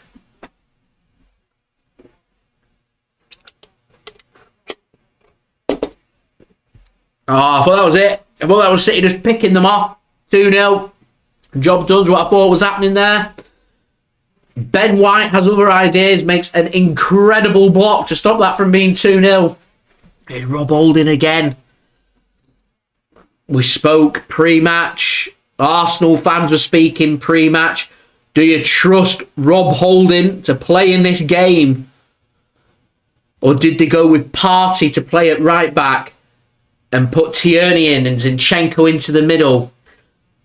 Risk. De Bruyne. Ball in. Headed clear by Arsenal. No City players there waiting to line up and have a shot there. Which is a little bit disappointing because it allows Arsenal just to have that ball. And there's that long ball forward, diagonal. Ruben Dias is up against Bukayo Saka there. City eventually are getting players back. But here's Saka and it's Jack Grealish. What a player Jackie G is.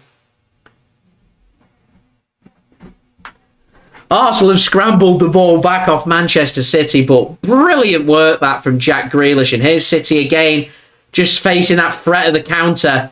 De Bruyne threads the pass through. Here's Haaland then, who wants that foot race. He's got the pass if he wants to use it. Haaland! Saved! Oh, how is this not 2? De Bruyne and Haaland are ripping Arsenal to shreds. Here's Gundo. It's coming. It's coming. Seamus, you're absolutely spot on. I was just saying before the importance of Jack Grealish. He's not the player that grabs all the goals and assists. He's just so important to the team, and I'm amazed no team has sussed that out yet, that they're going to try and man-mark Jack Grealish out of a game. Have someone just hang tight to him all game. If Jack Grealish drops deep, you stay with him. Jack Grealish pushes forward, you stay with him. You try and isolate him away from the game. Arsenal haven't got any grip on this game at all. They're lucky this is only 1-0. They've had more of the ball. Everything else, Man City have completely dominated this game.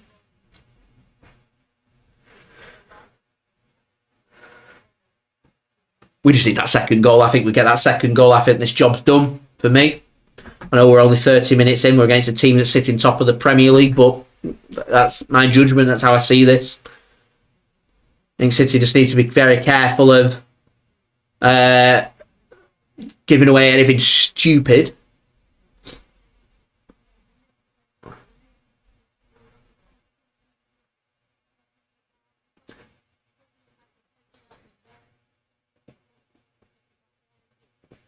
I fancy an Eddie long ball over the top here. Here is Ederson.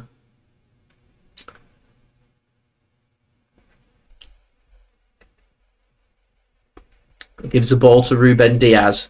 So I'd say thank you to everybody for tuning in. Much appreciated. Subscribe if you are new around here. Please do leave a thumbs up. We're on that push to 100 likes. We're 32 away, so any help towards that would be much appreciated. And do go check out today's video sponsor, BetMate. Links and details in the description, also in the live chat. Man City just taking their time here. Here is Johnny Stones now. He's got Kyle Walker to his right. He's got Ruben Dias to his left. He uses Ruben Dias. So it very much is Manuel Akanji playing on that left-hand side for Man City. With the Nathan Ake injury. It looks like it's a hamstring injury from Nathan Ake. I suspect he'll be out for at least a couple more weeks.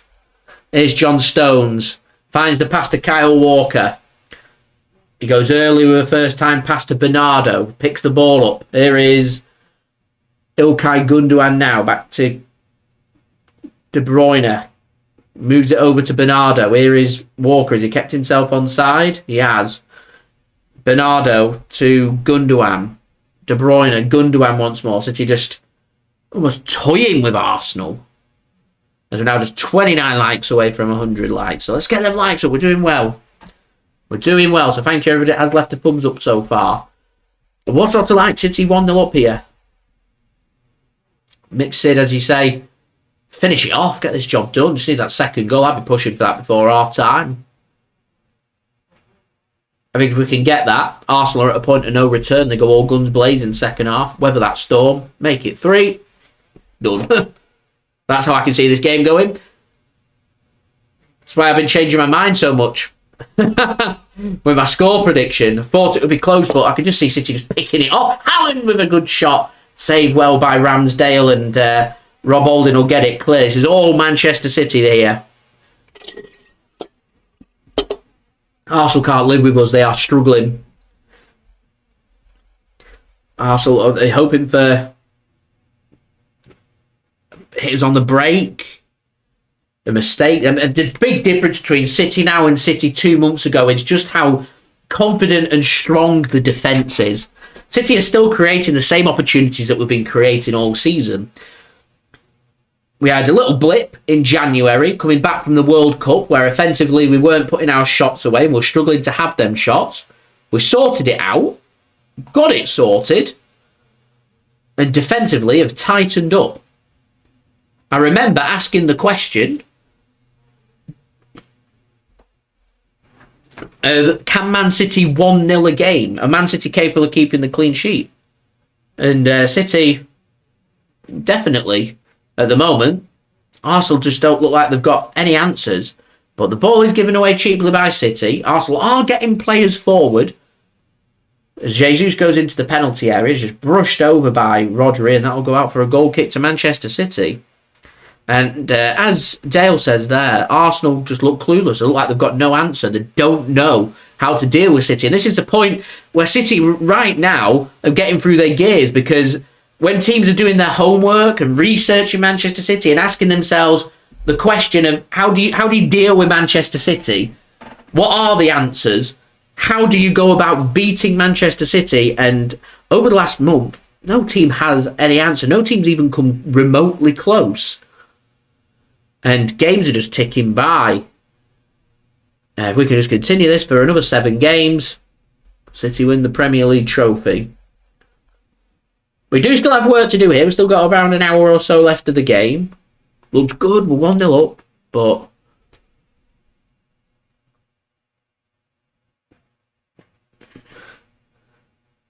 just need to stay on it.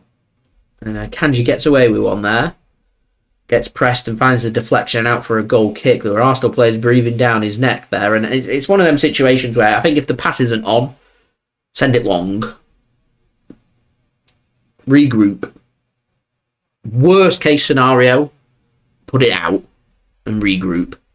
Don't give Arsenal anything, in my opinion. As we're now 28 likes away from 100 likes. So any help towards that would be great. Here's Ederson then. Chips a ball into the middle. De Bruyne gets to flick on only as far as Zinchenko. Here is Martinelli to Odegaard. Gives it to Bukayo Saka now. On the right-hand side. Overlap comes in. Isn't used. Move to the centre. Shot comes in from Partey. And these are the positions that Arsenal get themselves into. That, to me, needs to be a shot on target. It needs to be making Ederson work. It's dragged wide. It's not even just wide. That's a good, But that's a good 2 yards or so wide. It wasn't close. It wasn't troubling Ederson. It's the right idea from Arsenal, but the execution's not quite there. And as I said, I think City, just the sooner we can make this 2-0, I think the sooner we can settle ourselves down and feel a lot better. Because at the moment, City have been much, much better than Arsenal. It'd be nice to have that scoreline reflect that that has been the case.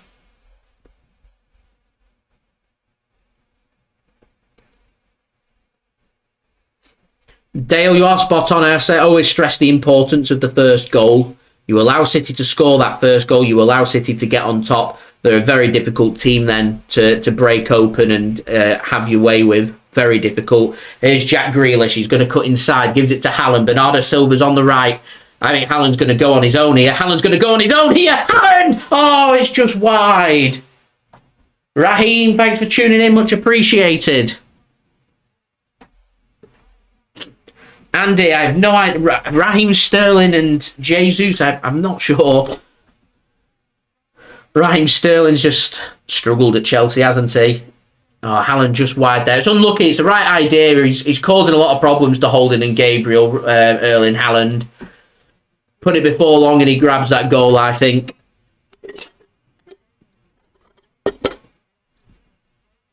Arsenal send it long then. Header won by Johnny Stones. Kyle Walker will snuff that out. His back's against the wall. Get it clear. There it is. Bernardo Silva picks that ball up. You feel like it is only a matter of time, but we're going back to the importance of being clinical. City have had opportunities to double their lead and they haven't. Arsenal have just started to have a shot or two.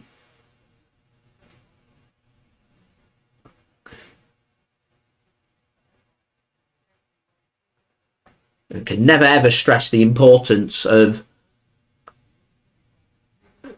when you're on top, grabbing them goals.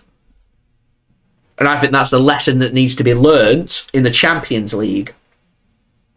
I think it's on this day that we played Real Madrid last season at the Etihad. Should have been put to the sword. City should have won by 3 or 4. They didn't and got punished for that in the second leg.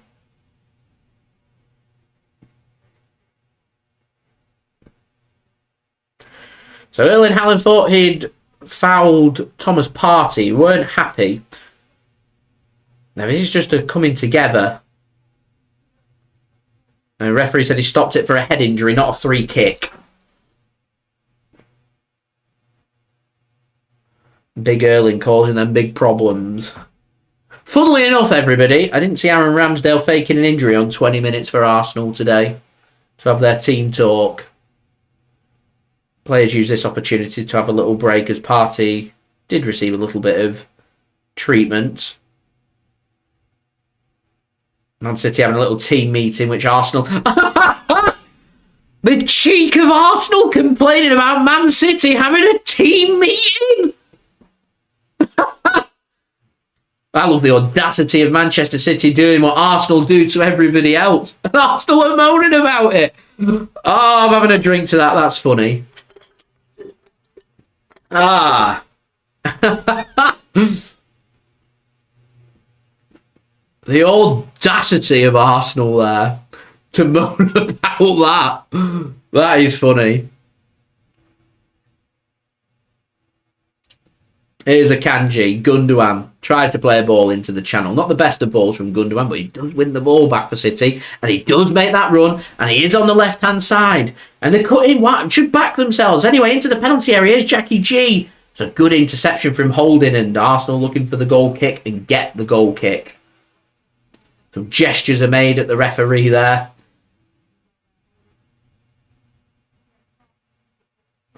It's a good tackle that from Rob Holding on Jack Grealish.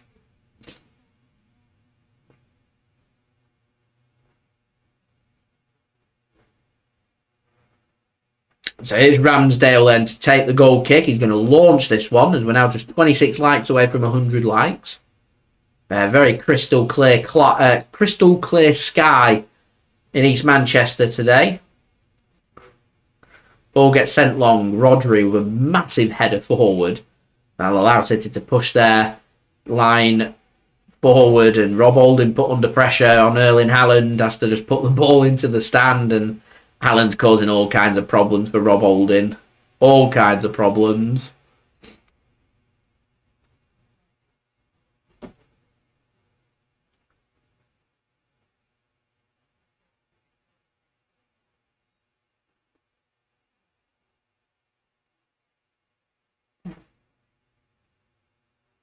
Here's Gundogan, tries to drive into the penalty area. He does well, squares it across. There's Haaland! And a brilliant save from Ramsdale. Haaland could have had a hat-trick in this first half. Here's Rodri, a Rodri rocket. Space was there momentarily. Doesn't have the opportunity anymore, and Akanji's poor pass out means Arsenal can have a throw-in. That's a great pullback from Gundogan. It's a good clean hit from Haaland. It's just a good save from Aaron Ramsdale. Nearly sneaks it through his legs. It's low. There's power on it. And it's a good save from Ramsdale. And he does well to scramble it clear as well. Here's Manuel Akanji up against Bukayo Saka. Akanji does well, holds his ground and gets the free kick for Manchester City. Arsenal not really found a way of getting the likes of Jesus, Saka and Martinelli involved in this game. They were the important battles for Arsenal's attack, and they've just not got the answer in midfield, Arsenal. They've got a good creative player in Odegaard, but the space isn't there, and City just restricts so well. The attackers have got to drop deeper to receive the ball to make something happen, and the Saka and Martinelli are players that like to play off the shoulder of the defenders. And City just don't allow the space. City defensively are so tight, but there's a slip from Jack Grealish. Jesus also slipped. Maybe the Etihad outfield just a bit slippery. And so good ball into the box from Arsenal and headed clear by Ruben Dias and goes to the back post and out for a corner. So good ball in from Oleksandr Zinchenko. It's well won from Ruben Dias because Saka was sneaking behind. Akanji looked like he had no control on Bukayo Saka there. So that was an important header to be won by Father Ruben. Looks a bit hurt, but he gets up. We'll get on with it. And Arsenal will come forward, 43rd minute. And have the first corner of the game. I think it might be the first corner of the game, actually. Goes to Arsenal. So some defending for Manchester City to do. And maybe, just maybe, set play might be the direction to go for Arsenal. Because creatively struggling to make anything happen. They've had one good shot through Thomas Partey. But other than that, not really found any way to really test the City defence, and they've not had any shots on target or tested Ederson. As corner comes in, Ederson gets a good fist onto that and far too close to the keeper. I do feel like Ederson could have caught that. Another ball gets to come in, and Kyle Walker, I think, he's not got a flick on that. The referee's given a goal kick. Someone should have been talking to Kyle Walker then to tell him to leave it, because I could understand if the referee gave a corner then. As it is, a bit of defending done for Manchester City, so hopefully that'll see us through without conceding to half-time. It'd be good. This would be a good time for City to grab a second right before half-time. It completely changes the dynamic of the game. Because at the moment, Arsenal haven't got the answers, but whilst it's only 1-0, they'd think to themselves they can sneak a goal, all of a sudden, bam, come away from the Etihad with a point, and the Premier League title can be decided somewhere else. Free kick given here to City just inside the Arsenal half. Might be Man City's first free kick that we've got from the referee there. Not really been in a giving mood to give Man City anything. Having a stonewall penalty turned down in the first couple of minutes for a challenge from Partey on De Bruyne. I still never got to see a replay of that handball that City asked for. Here's Johnny Stones. Chips the ball into space. De Bruyne does well to find the header there. And De Bruyne goes down, but Haaland picks that one up, and that'll be a free kick to City in an even better position this time. And Michael Oliver getting very angry. Bertrand, thanks for tuning in. Yeah, City haven't been clinical. This could have been 3 or 4. Job could have been done. But Ramsdale's been up to the test so far, and a couple of efforts that have gone wide. I mean, Haaland could have had a hat-trick in this first half. And City just killing and taking the sting out of the game, making sure nothing will happen between now and half-time that will go against us. So a chance here for City to put something of quality into the box as we go into the first of 2 minutes to be added on here at the Etihad. Bertrand, I'm with you on that. 1-0, it's always a bit squeaky bum time at 1-0. Anything can happen. We need that assurance of the killer second goal. So De Bruyne and Bernardo stood over this, about 35 yards out. A good chance to put something into the box. They do. Free header for Stones. 2-0. And the flag goes up. It's a brilliant header from Johnny Stones. Great ball in from KDB. But the flag spoils the party at the Etihad there. Have they timed the run is the question. The answer is no. He is offside. He's the only City player that is offside. It's a cracking header and a great ball. But it won't count, and it will stay 1-0. So, Sika, thanks for tuning in. Tuning in from Jamaica. Love that. So, we've got 1 minute left before we go into half-time here. We're 24 likes away from 100 likes, so don't forget to leave a thumbs up, subscribe if you're new around here, and do go and check out today's video sponsor, BetMate. Links and details there in the description, and also in the live chat. So, City have the ball in the back of the net. VAR are checking it. I don't get why they're getting the lines out. To me, it's just... I mean, from that angle, it looks onside, but from the other angle, it just doesn't look offside at all. Referee saying it's margin and it's close. But I think this is offside. Honestly. I really do. VAR are interested in this. They're going to get lines out. From the angle that they're using, it looks very close, but to me, it's offside, and I don't get why it takes so long to make decisions. He's onside! I don't believe it! Johnny Stones is onside! It's 2-0! Here we go! How is that onside? It is! It's 2-0! Who cares? There it is! Johnny Stones celebrates! VAR does take the sting out of things. You can't have the celebration that you would want with the scenes, but what an end to the half. Arsenal, it's a disaster. I said it was a great time for City to find that goal. Johnny Stones! Johnny Stones! Here we go. It's Ben White's boot that's playing him on. From that angle, I think that's a deceiving angle. It looks stonewall offside. And City have the all-important killer second goal.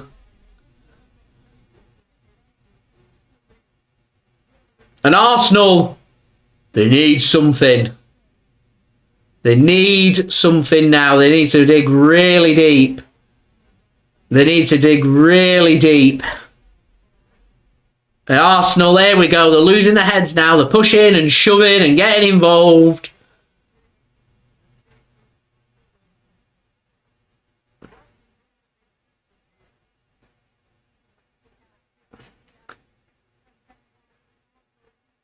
I said Arsenal are just getting frustrated.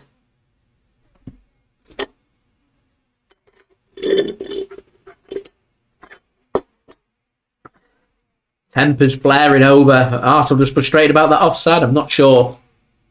And it's just Ben White just shoves Ruben Dias.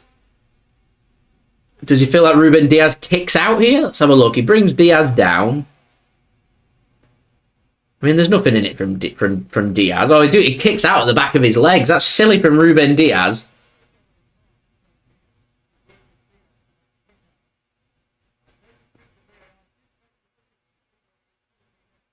So Ruben Dias gets given a yellow card. That was naughty from Ruben Dias, that then. Considering City have been just gone 2-0 up, that's the last thing we needed to do. The free kick's already been given. They didn't need to do anything stupid. That could have been a red. Don't need to do anything stupid. Just get in at half-time. It'll be interesting to see the reaction going in the tunnel. I said Arsenal look very frustrated then. I'm sure that's down to the kick-out. But I imagine they'll probably be frustrated by the scoreline as well and the manner that City have just found that second goal. But that second goal is no more than City deserve. No more than City deserve, in my opinion. Ederson sends it long. The referee is going to blow at the half-time whistle. And Odegaard's going to have words with the official. I would suggest Arsenal just get back into back into the tunnel and try and regroup. As Dale said before, who's Arsenal going to go to make a difference here? If I'm City, first 10-15 minutes of this second half, all guns blazing at Arsenal, push it forward, try and grab that third goal, kill this game off. That's my honest opinion. So don't forget, leave a thumbs up, 21 likes away from 100 likes. Any help towards that would be much appreciated. Also, don't forget as well to subscribe if you are new around here. Press that red button, press the bell and put your push notifications on. And also don't forget to go and check out today's video sponsor, which is brought to you by BetMate. We're going to have a very quick check of the BetMate pot, because I know for a fact that JSGC has got vice-captain Kevin De Bruyne, captain Erling Haaland with the assist, De Bruyne with the assist from the free kick, and he's also got Johnny Stones in his team as well. Surely means JSGC's doing very well. Oh, it does. JSGC just 2.5 points away from first place. Got to love that on 38 points. De Bruyne making the difference. Could do with some Bernardo Silva and Jack Grealish and Ruben Dias magic in the second half, and we could be quids in, which would be good to go. So do go check out the link to BetMate. That is in the description and also in the live chat, as we're now just 20 likes away from 100 likes. So any help towards that would be great. So just going to go quickly around the grounds and then we're going to go through my very quick half-time match analysis, and then we've got some half-time entertainment for you guys to look forward to as well. So we can continue to have a push towards them 100 likes, and that would be brilliant. So currently in the second half, Nottingham Forest 1, Brighton and Hove Albion 1. Just into the second half, it's West Ham 1, Liverpool 1. And 50 minutes in West London, it's Chelsea 0, Brentford 1. Half-time in Manchester is Man City 2, Arsenal 0. Half-time score in the Championship is Sheffield United 0, West Brom 0. I don't think a point is good enough. It is not for Sheffield United to go up today. In the Women's Championship, it's Blackburn Rovers 1, Lewis 0. In Spain, La Liga, a couple of full-time scores. Atletico Madrid 3, Mallorca 1 and Getafe 1, Almeria 2. Got a couple of games at 9 o'clock kicking off very soon. You've got Celta Vigo taking on Elche, and you've got Real Vallecano taking on Barcelona. And in the 48th minute in the second half, it's Bradford Park Avenue 3, Alfreton Town 0. Thanks for tuning in all the way from Zambia. Respect. Love that. Thanks for tuning in. Much appreciated. So we're going to very quickly go through my half-time match analysis with Manchester City leading here by 2-0. So Manchester City, we've had more possession, which is good to see. Wasn't expecting that. 60% possession for City, 40% for Arsenal. Shots on goal, 8 for Manchester City, just 2 for Arsenal. On target, 6 for City, with some big saves for Ramsdale to make. I do not lie to you guys. Could have been 3 or 4 really at half-time. Haaland could have had a hat-trick, is how dominant City have been. Been a bit wasteful, if I were to be a bit critical. There we go. Arsenal, 2 shots, none on target. It's where the problem is. They're not finding a way to get them attackers involved that much. Martinelli, Jesus, Saka, all had quiet games. At the moment, Man City look cool, calm and collective. We've got that killer second goal. What we need to do second half, push forward, get that third goal and get this match wrapped up and get them all important 3 points. 280 passes for Manchester City, 181 for Arsenal. Attacking stats, 2 clear-cut chances for City, none for Arsenal. No corners for City, 1 for Arsenal. So that corner right at the end was the first corner of the game. 1 offside apiece. Defensive stats, 1 block shot for City, none for Arsenal. Tackles 1, 3 for City, 2 for Arsenal. Aerial duels 1, 7 for City and 4 for Arsenal. In terms of saves, Ederson, none. Arsenal and Ramsdale had 4 saves to make so far. In terms of discipline, no fouls committed, 6 fouls won by City, 7 for Arsenal, and we just had the first yellow card, that silly kick out there from Ruben Dias, who needs to just not be naughty when City have just gone 2-0 up. The last thing we need is kicking out, studs up and high feet and things and giving away silly yellow cards and red cards and things like that. We don't need to be doing that. We're 2-0 up, calm, collective heads, professional job. Get that third goal and get this match signed, sealed and delivered. City 2 points behind Arsenal, hopefully in roughly an hour's time, with Manchester City going 2 points behind. Better goal difference, 2 games in hand as well. That is what we are looking for. Adidas, thanks for tuning in, and I think you're spot on there. Arsenal chasing shadows. So do let me know your halftime thoughts in the live chat. That would be much appreciated. Glendon, thanks for tuning in. Rala as well, thanks for tuning in from India. Love that. Salute to you, thanks for tuning in, much appreciated. We are now only 15 likes away from 100 likes, so any help towards that would be great. Subscribe if you're new around here, press that red button, press the bell, and put your push notifications on. Social media links, they're in the description below and on the yellow banner too if you want to go and follow me on my Twitter and Instagram. Email also in the description too, and on the yellow banner if you want to hit me up for any sponsorship for any videos or any general business inquiries. Also, don't forget as well to go check out my TikTok link. That's in the description. If you want to go and follow me on there, that would be great. And also, don't forget to go and check out today's video sponsor, which is brought to you by BetMate. Links and details there in the description, as we're now only 14 likes away from 100 likes. And we're nearly in the nervous 90s as well, as Raul said. 1:27 a.m. dedication, going strong. Love that. Got a big 45 minutes. You're not going to get to sleep much before 3 a.m. Hope you don't need to be up early. But thanks very much for tuning in, and thanks for dropping in and leaving your thoughts in the live chat. Much appreciated. So, guys, I do have some halftime entertainment for you guys to enjoy. It is my partner channel, Mixed. Go and check him out. Links and details there in the description. Go and follow him and leave a thumbs up on his videos. That would be much appreciated. This is him doing a review for you guys. It is the AU Vodka Bubblegum Flavour review. Sit back, relax, enjoy. Go and get yourself a drink, because that's what I'm going to go and do. And I'll see you for the second half. Ooh. What's going on, guys? Mixed here. Welcome to the Mixed channel. And today, this has been a long time coming. It's been recommended to me for a very long time from colleagues to friends and even our own views on Mixed. They say you must try AU Vodka, and now we finally got round to it. And finally, here it is, AU Vodka Bubblegum Flavour. Can't wait to try this. And what I'll be doing, I'll be comparing it against XIX Assignment Vodka. So with AU Vodka, it's created in 2015 in Wales, and it is owned by 3 people. So the 2 main owners are Charlie Morgan and Jackson Quinn. So Charlie Morgan, that name should ring a bell for football fans. His father was the director of Swansea City. So think back to Swansea City, that ball boy, that is who Charlie Morgan is. He's the ball boy that laid on that ball, and he frustrated Eden Hazard that much, he got him sent off as Eden Hazard kicked out, and Charlie Morgan made the most of it. But that's who he is. He is the son of the director of Swansea City. And of course, the third one is partially owned from Charlie Sloth as well, as he put his name towards it. But that is the history of AU Vodka. One thing you will notice with AU Vodka, where it gets its name from, is the symbols AU. So if you know your science, you know what that means. That is the atomic number for gold. So look at the periodic table, and you will see the initials AU, which is gold, number 79. And that's where this vodka gets its name from, as it gives the reason why it's gold vodka. So with AU Vodka, it's also 5 times distilled. So I can't wait to get into this, can't wait to try its flavours and see if it lives up to the hype. So when doing reviews, I do design, price, and most importantly, how does it taste? Will this live up to the hype, AU Vodka? So let's get straight into this now, as I will go to the design of AU Vodka. So it's beautifully crafted. It's crafted in Italy, actually, the bottle, and it just looks absolutely fantastic. I could not fault it. It stands out to the eye, especially in supermarkets as well, where they're now, you don't have to buy off AU Vodka's own website now. You can now buy it in supermarkets across the UK, as they do it in Europe, and also I think they're branching out to America, and they might have already gone to America by the time this is already out. But I think it's beautifully crafted. It's very, very hard to fault it. It's certainly beautifully crafted.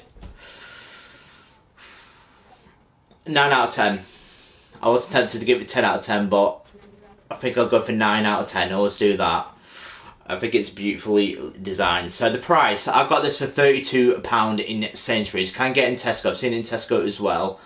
As they do many other flavours as well. One thing I will give credit to you, Vodka, they do many flavours, and you can get some of these in supermarkets. But the bubblegum was the one I've opted for, as it was recommended to me, so thank you to that viewer. But with this, £32, I don't think it's bad, especially for a premium vodka. So price wise, comparing against the XIX as well, which also cost me around 32 quid at the time, it's a solid 7 out of 10. It's the standard price for a premium vodka. But the last thing is, does it live up to the hype? As I'll be doing my comparison taste against the XIX vodka. Who is better, AU vodka or the Simon vodka? So first I will be doing the AU vodka, so let's open it up now.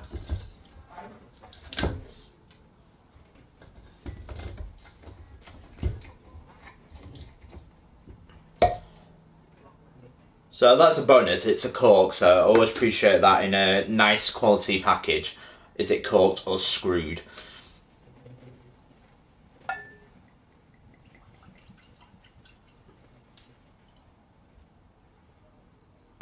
So as you can see guys, it's a nice bubblegum flavour.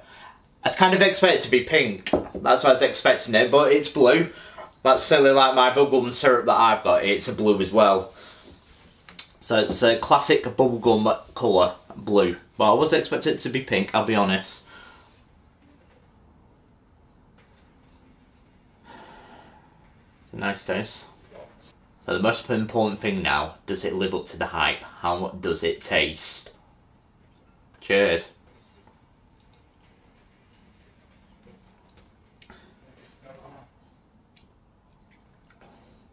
Oh, that's beautiful. Absolutely beautiful.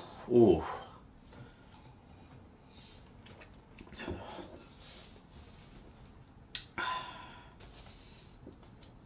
Absolutely beautiful. As you can see, there's no bits in this vodka, so it passes that test, first thing. But that is absolutely beautiful. It's what I always look for in a vodka. Can I drink it neat? Is it harsh or not? And I can confirm, this is not harsh at all. This is very drinkable by itself. And it's absolutely beautiful. That's absolutely beautiful on the rocks. So put some ice cubes in that and absolutely winner chicken dinner. That's fantastic. It's beautiful. I cannot wait to make a cocktail. I can think of many cocktails to make with this, especially like bubblegum daiquiri. Maybe even a better version of it. That is absolutely fantastic. AU Vodka are doing it right, and I'm not sure why I put them off for so long, for over a year, to get AU Vodka, but that is absolutely fantastic. I think for taste, bubblegum flavour especially, because I've got a little bit of sweet tooth. I do love sweet drinks, like bourbon's my favourite spirit to go to, but that is beautiful. It's a 10 out of 10. It's a 10 out of 10. I must confirm that is a 10 out of 10, especially the bubblegum flavour, but that's absolutely beautiful, guys. But if you've had any other AU vodka flavours, do let me know in the comments below. What do you think of it? Especially with other flavours. I can't wait to try them as well. That's absolutely fantastic. Oh, that's a winner. I think XIX vodka has got its work cut out here. It's just a normal 5-time distilled premium vodka from the UK, as it's distilled in Scotland. But I'll be honest, they've got a long way to go. There's no way they'll beat that. But here is the Simon vodka.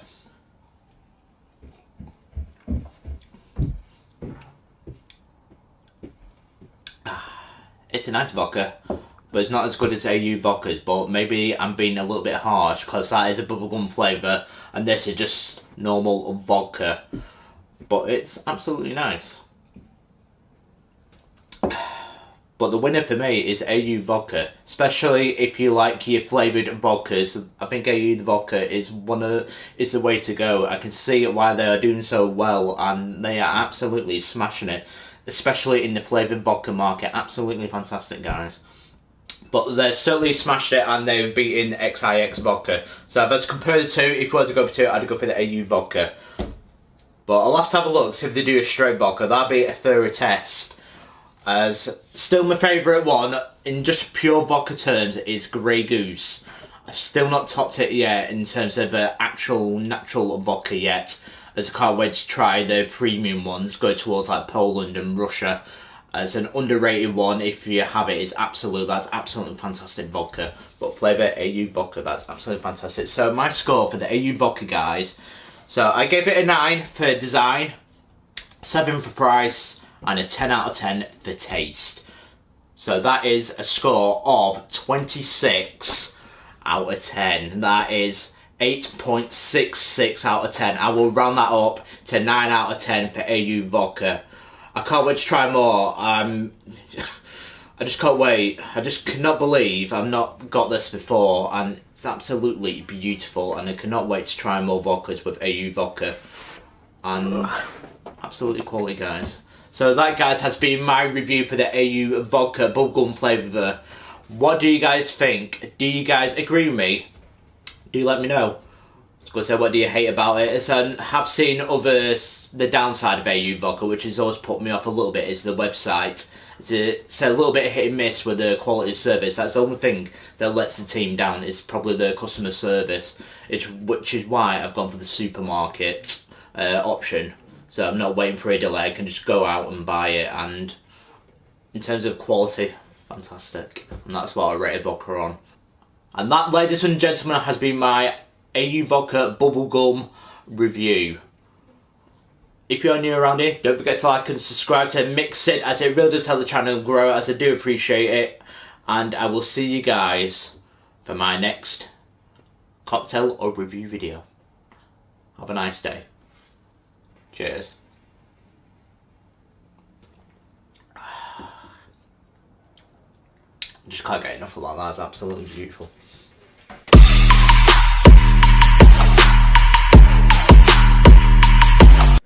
Thank you very much there to Mixed for providing today's half-time entertainment. There's an early chance here for City, and De Bruyne just can't connect his volley towards the goal, and it'll go out for a goal kick to Arsenal. But yeah, thank you very much to Mixed for providing today's half-time entertainment with his review of the Bubblegum AU Vodka. So you've got to go and check out Mixed's channel. He's got plenty more drink content on there. It's not all cocktails and alcoholic as well. He's got non-alcoholic reviews and things for you guys to enjoy. So do go and like and subscribe. He's an official partner of the JSGC channel, so that'd be much appreciated. Speaking of the other channels, you can go check out our other channels too. They're all in the description. We're working hard on them, so that would be fantastic. And yeah, we're back here for the second half. Neither team have made any changes at half time.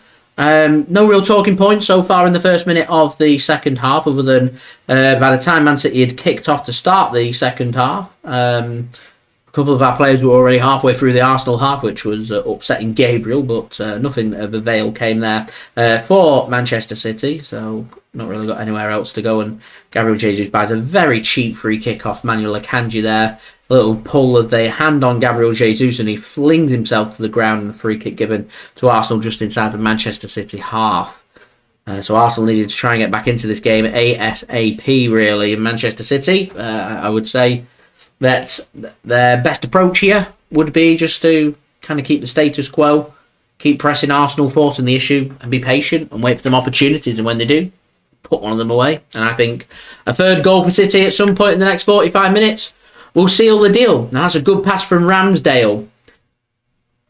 Moves the ball to the right-hand side. Here is Bukayo Saka up against Akanji and Jack Grealish. Saka gets it into the centre. Here is Granit Xhaka now to Zinchenko. Xhaka whips a ball in, and it's straight into the arms of Ederson. And Ederson's already thinking about getting City away with a counter-attack. So Arsenal having to sprint back to try and get players forward here, as De Bruyne is going to thread a pass through. Gundogan makes that run, and Gabriel's really upset with Ramsdale that he's not come and got that ball. I think he's going to have a shouting match with him now.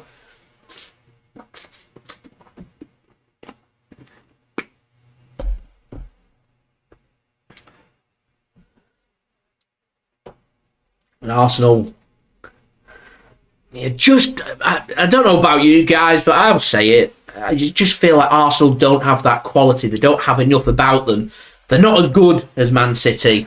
They're nowhere near as good as Man City. Here's Bernardo Silva. Tries to thread a ball into Rodri. He can't. Bernardo's probably going to tell Rodri, stay off this one. I've got it. Into the penalty area once more. Zinchenko allows him half a yard to get a ball across and out for a corner. City's first corner of the game. I've just clocked. We're on 90 likes. 10 likes to go. We're in the nervous 90s. 10 likes to 100 likes. So any help towards that would be much appreciated. Subscribe if you're new around here, and do go and check out today's video sponsor, BetMate. Links and details there in the description and also in the live chat. Ruben Dias comes forward. John Stones comes forward. Rodri's in the box. Haaland, of course, is in the box. Akanji's forward as well. De Bruyne whips the ball in towards Diaz. Headed clear by Arsenal. Only as far as Akanji. Being flicked around. Here is Ruben Dias, and he can't find anything, and Arsenal can gather that ball up and bring the ball away, and there's Kyle Walker. Right place at the right time. And snuffs out the danger.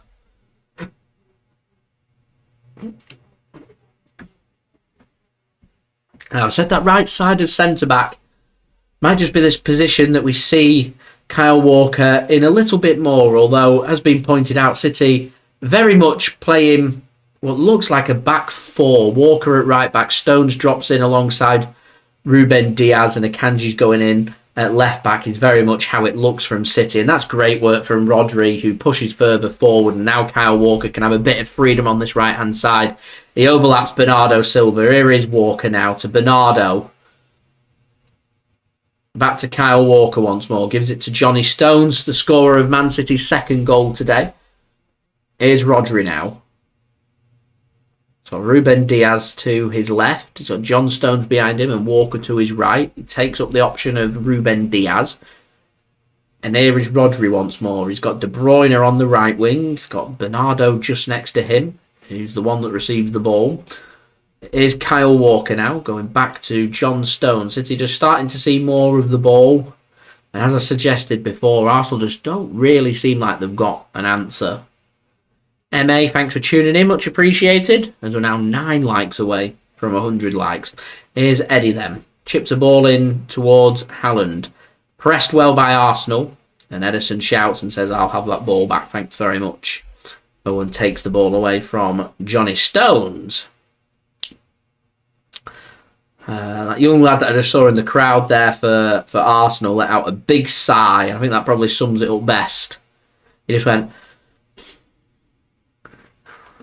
And that's probably how Arsenal feel right now. As I said, not really got that answer. Here is Gabriel now for Manchester City. Gives it to Oleksandr Zinchenko.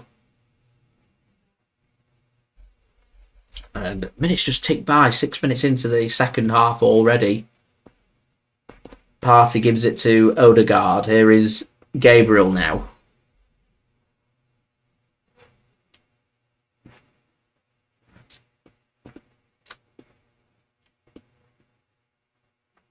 Here's Rob Holding now back to Ramsdale. Arsenal just trying to look for that perfect pass. And there's just nothing. Nothing. There's a bit of space here. Now, Ben White's made a great run on that right-hand side. Akanji's just come over to meet him. Zinchenko will look to try and get that ball across, and Kyle Walker with him all the way. Will shield it out, and that'll be a goal kick to Manchester City. And again, Arsenal's attack just comes to nothing.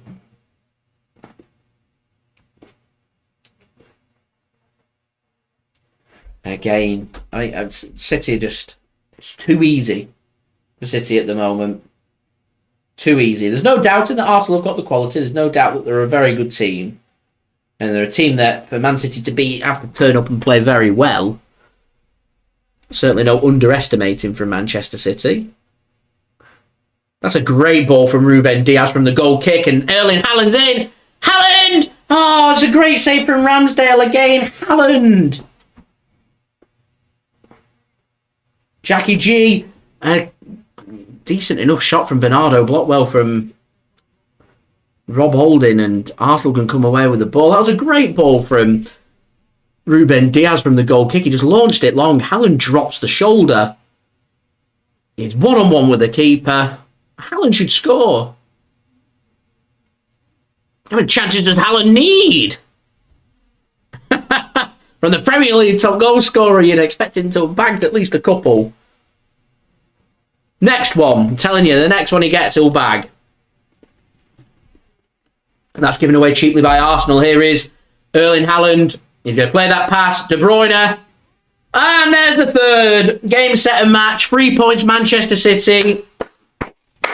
Oh, here we go. King Kevin. 3-0 Manchester City. And as easy as that, it's Haaland getting the assist. And De Bruyne that's showing the Erling Haaland way of finishing. And Haaland showing the finesse of assisting the way that you'd expect from King Kevin. And De Bruyne really turned up today. And Manchester City lead by 3. Arsenal were sent home with a tail between their legs. Poor giveaway from Really poor giveaway. Really poor from Arsenal. And just slotted well. A well-timed run. Well-timed pass. Straight through the legs of Rob Holding. Of course it's Rob Holding.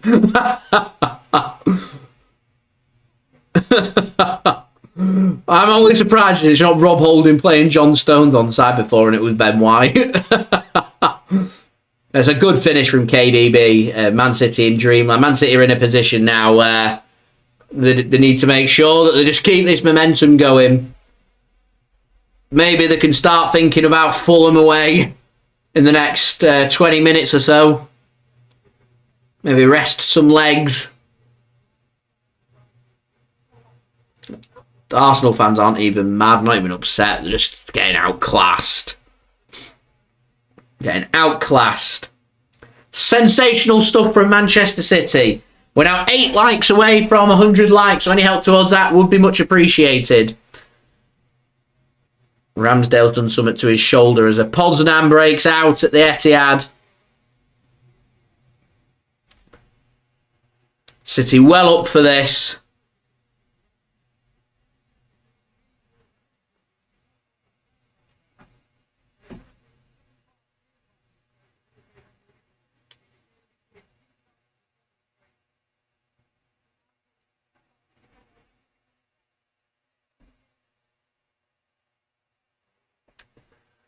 It's threaded through and Walker looks to try and make the run. And cleared by Arsenal.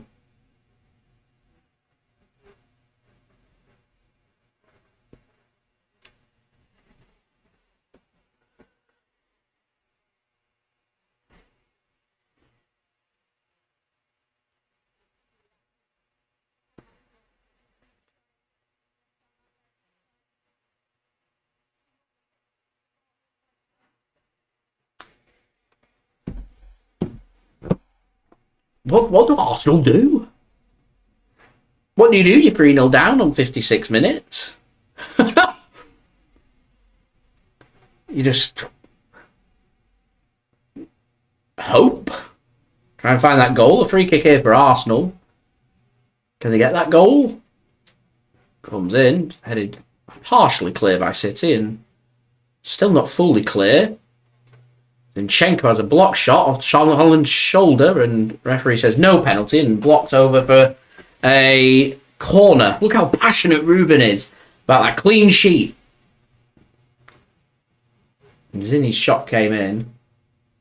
Takes a deflection. I mean, Haaland's arm's here. This will be a corner for Arsenal. So 8 likes away from 100 likes. So any help towards that would be much appreciated. Andrew, you're spot on. You just try and grab a goal, maybe sneak another, keep it respectable. The last thing Arsenal need is a 5-0 drubbing to let them know that they're not quite there yet. It takes some getting over. As I was saying before, they had the game against Chelsea moved, and it's a long time for them to dwell. If City give them a drubbing, it's a long time for them to dwell on that. Saka puts a corner in deep. They try and head it back across, and it's out of play. And out for either a free kick or a goal kick. I don't know what it is, but whatever it is, it's not going towards City's goal. I think it's a free kick on Ederson for a foul on Ederson. And again, Arsenal just getting frustrated. And I said this in my preview. I said I can see some yellow cards coming out for Arsenal, particularly if things are going well for City, as they're just going to get more and more frustrated as it looked like Granit Xhaka were trying to put Jack Grealish in a little bit of a headlock there. As Seamus says, a bit of handbags. We're going to have some hair pulling soon, I'm sure.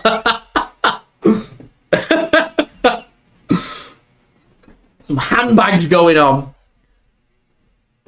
So, Arsenal chucking on some subs. Jorginho and Trossard are going to be players that come on.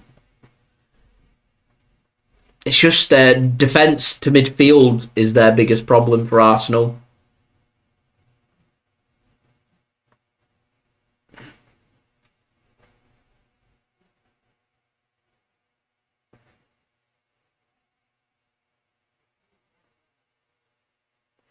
Arsenal can make their 2 subs now. So Martinelli, who's done nothing all game, comes off. And Leandro Trossard's going to come on. And Granit Xhaka looks frustrated. He's going to come off for Jorginho. I wonder if we're going to see a bit of a tactical change or a different approach from Arsenal. I'm not sure. Man City have done what I wanted them to do. First 15 minutes of the second half. Grab that goal, get that killer third goal to kill the game off, grab the 3 points and take the sting out of this game. And what should be, I'm hoping, a very relaxing, very calm, very comfortable next 30 minutes. And for Man City, I'd just be looking to try and make a statement win now. I'd be looking to try and get a couple more goals. See if you can grab a goal maybe for Erling Haaland to become the all-time leading goal scorer in a season in the Premier League with 38 games after today, and continue his good form to push on to try and become the Premier League leading top goal scorer in a season of all time. Make some amends towards that. There's gaps left, right and centre. Arsenal are stepping forward. They're playing with a very high line, so City are going to have opportunities, and whilst De Bruyne and Haaland are on that pitch, there's goals in this game, I feel, for Manchester City.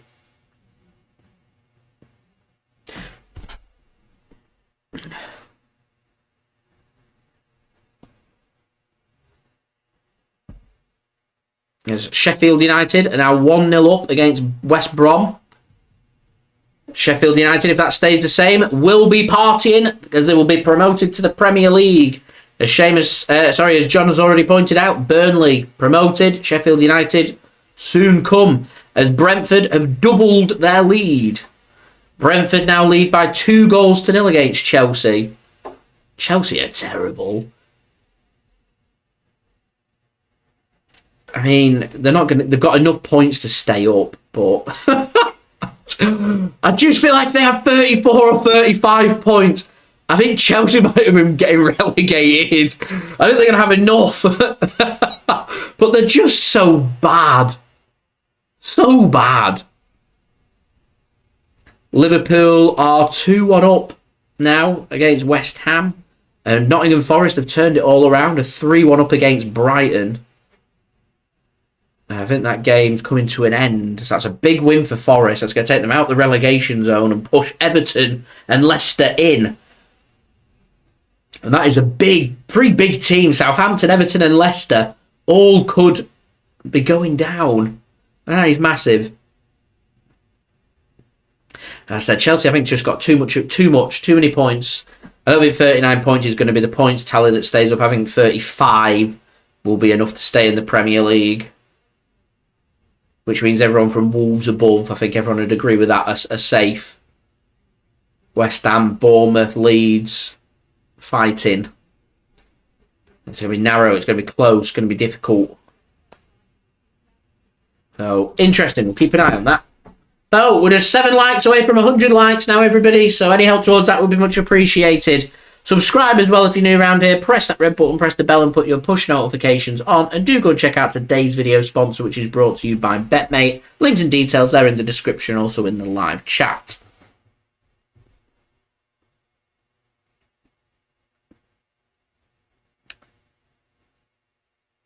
Here's Zinchenko now to Gabriel Jesus.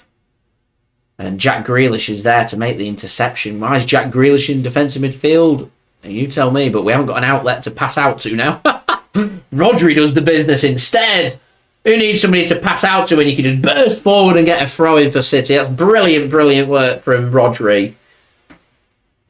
I think if I'm City, I would be half tempted to start rotating the team a little bit here. Mahrez deserves to be getting some minutes from this game, so I think Riyad Mahrez would be coming on. Would be one sub I'd be making. I think who else holds a bit of prestige here to bring on and rotate?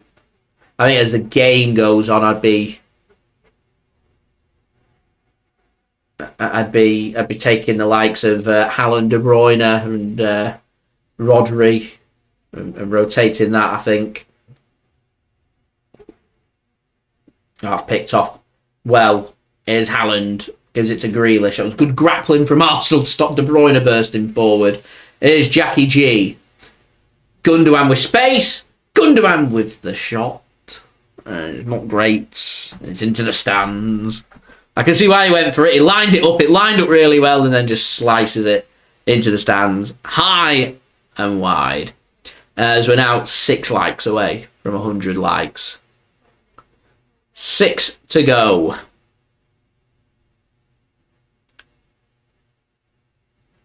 Well, this is what I was speaking about in the build-up to this game and the importance of... I mean, we've got... How many games have we got? If we get to the Champions League final, what have we got? 10 or 11 games left?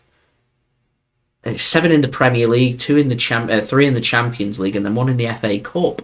So it's 11 games after this game to play in just over a month. It's a ridiculous end to the season. This is where you're normally thinking about having 5 or 6 games. And we've got double that with 11 if we achieve our goals. So squad rotation is very important. Winning our games is very important. And I think the 5-sub rule could serve Manchester City very well. And when we're 3-0 up in games, even if it is against the likes of Arsenal, this is where I would be thinking about rotating the team. And I'd be thinking about bringing some... I'd be thinking about rotating a little bit. The bill, I'm not speaking about that T word. I'm focused on the next 25 minutes. And then I am firmly focusing on Fulham away, which won't be an easy game. No away game in the Premier League is easy. And we'll need City to be on top form once more if they want to win the Premier League. And we're playing just every 3-4 days now, right up to the end of May. West Ham next Wednesday. Leeds United on the Saturday. Got Real Madrid. It's on the Tuesday, isn't it? Away from home. Everton, I think it's on the Saturday as well. Real Madrid at home on the Wednesday. Chelsea, which is, I think, on the Sunday. Then Brighton away on the Wednesday. And then finally on the Sunday against Brentford. There we go. And that's what City have coming to them. Here is Bukayo Saka now. Gives it to Ben White. Arsenal just moving the ball, and City have just have this little pressing, attacking front line. Louis, thanks for tuning in from Chile. Much appreciated. All the way from Chile. Welcome. As we're now just 3 likes away from 100 likes, so any help towards that would be much appreciated. Long ball from Arsenal, sent forward towards Trossard. Takes a heavy touch and out of play for a throw into City.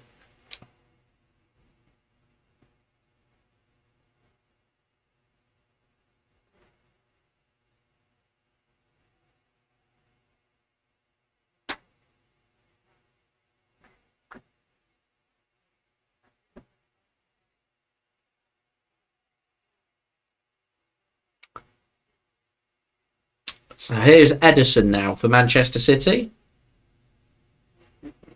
He will send it to the left-hand side. Jack Grealish takes a good touch. Gets control of that. And that's good work between him and Gundogan. Rodri can receive the ball and work it to the right. City looking to try and work a goal rather than just forcing the mistakes.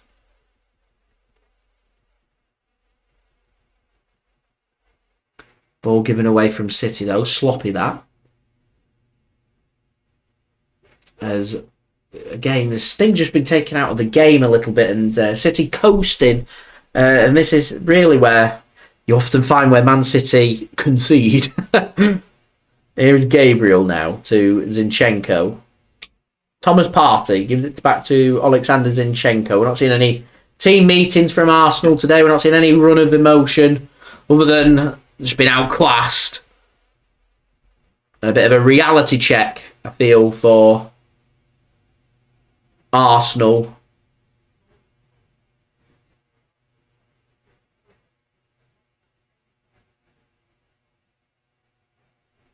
And Arsenal's little unbeaten run, which has ran since Man City beat them at the Emirates, showed everyone what to do. And Arsenal went on a really good run after that. 7 Premier League games in a row. They won and then dropped points in the next 3 games. And then losing here. More than likely going to go on to lose this game. And Arsenal will have, I think, 5 games left of the season where realistically they need to win all 5 in the hope that Manchester City will drop some points. So City, it looks like going 2 behind with 2 games in hand. Win both of them and we go 4 points clear. And that will give Man City a bit of leeway. And that leeway may just be that away match against Brighton as our game in hand. As long as we beat Fulham and West Ham in our next couple. And there might be the option of either Leeds, Chelsea or Everton for us to rotate as it stands, but we need to win our next 2 Premier League games before we'll have a look at that equation. A couple of difficult games, Fulham away game in the Premier League is always difficult, and then of course West Ham battling for survival will have its own complications and a game in hand. It's not just our game in hand, it's West Ham's game in hand as well.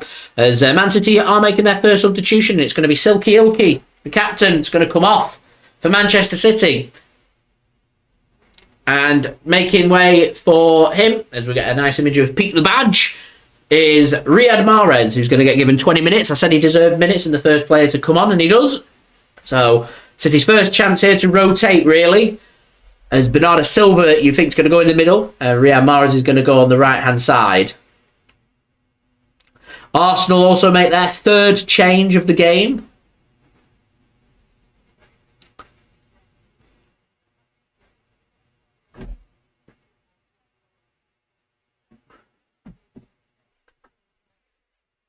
With Odegaard coming off and Emile Smith-Rowe coming on. Here's Johnny Stones bursting forward and he's giving the ball away in a dangerous area. Here's Thomas Partey. This is where Arsenal need to be finding them passes, and John Stones does so well to get back and make that challenge, and City want the ball to be put out. John Stones stays down. I think he was just bundled over and got a little knock. Here's Stones. Oh yeah, his foot hits his head. The studs into the head. I don't think he's bleeding. Well, completely accidental, so I don't think there'll be anything further on that. The commentator was just mentioning VAR. Not a red card offence.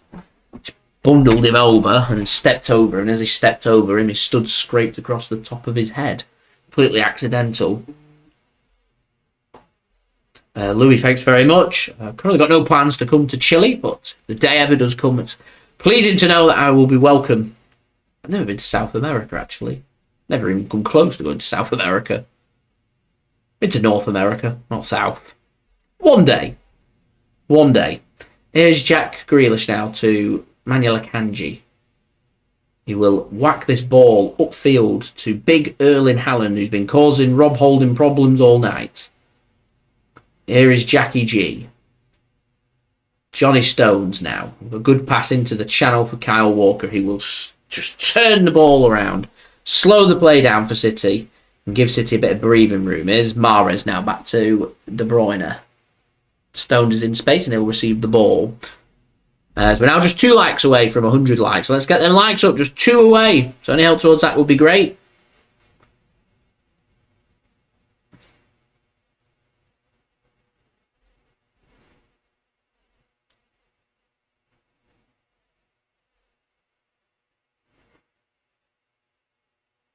As Jack Grealish just goes down. And that'll be a free kick. Louis translating his own writing there. Incredible como Erling aguanta el balón a espaldas. And I think this is the point where JSGC tells you that me no hablo español.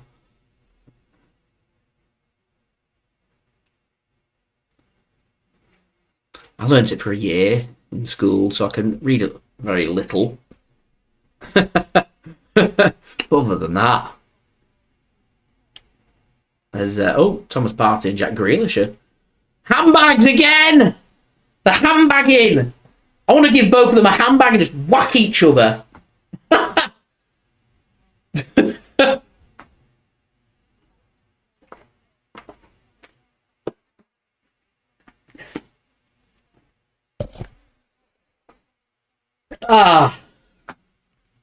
I think we can all just sit back, relax, and chill out. I think City will just be working here just to try and keep their clean sheet. Yellow card comes out for probably both Thomas Partey and Jack Grealish. Jack Grealish into the book.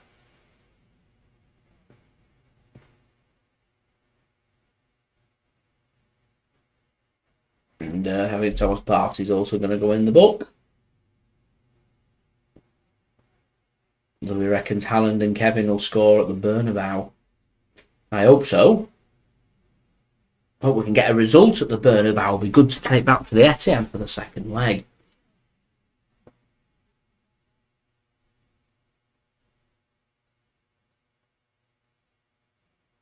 Proper handbags in this game. Proper handbags. And Thomas Partey also gets a yellow card for Arsenal into the final 15. 2 likes then. Let's get them 2 likes. We're nearly there. As Ramsdale plays a pass out from the back. Have a quick check of the scores from around the grounds as Ramsdale gets put under pressure. Sheffield United are now 2-0 up against West Bromwich Albion. Anel Ahmed Hosdic has doubled the lead for Sheffield United, and Sheffield United are going to be getting promoted today, you would think, as that's a big dent for West Brom's playoff bid as well. It's so tight, so tight. 4 points separate Swansea City in 12th and Coventry City in 5th with 2 games to play. And teams in the middle of all that playing each other as well, as we do hit 100 likes. So thank you everybody for that. Much appreciated. Salute. Shout out to all you guys. Thank you for that. Full-time scores in the Premier League. Nottingham Forest have beaten Brighton by 3-1. Liverpool have picked up an important win away at West Ham. That's a big blow for West Ham down at the bottom of the Premier League as Jack Grealish squares the ball into Mahrez. He tries to pull the ball back across, and Arsenal just faffing around at the back here. Can get it clear through Bukayo Saka, who's just going to get this shielded off by Jack Grealish. No, that's good work from Bukayo Saka. Can find the pass to Trossard, and Arsenal can build up from the back. As Brentford have also beaten Chelsea by 2-0. Brentford have had 1 shot on target, 7 shots all game, 27% possession, and come away with a 2-0 victory at Stamford Bridge.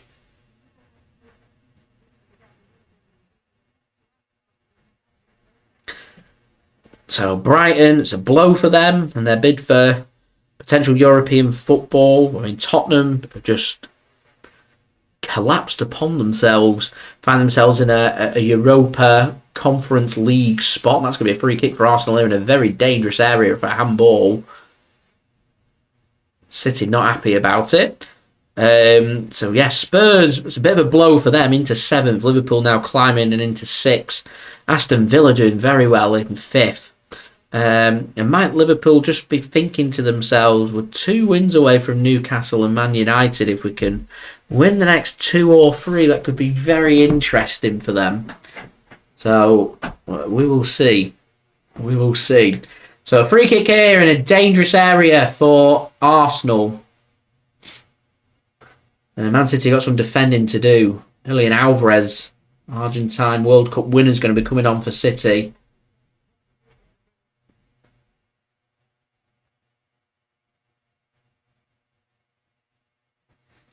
Can they grab that goal is the question.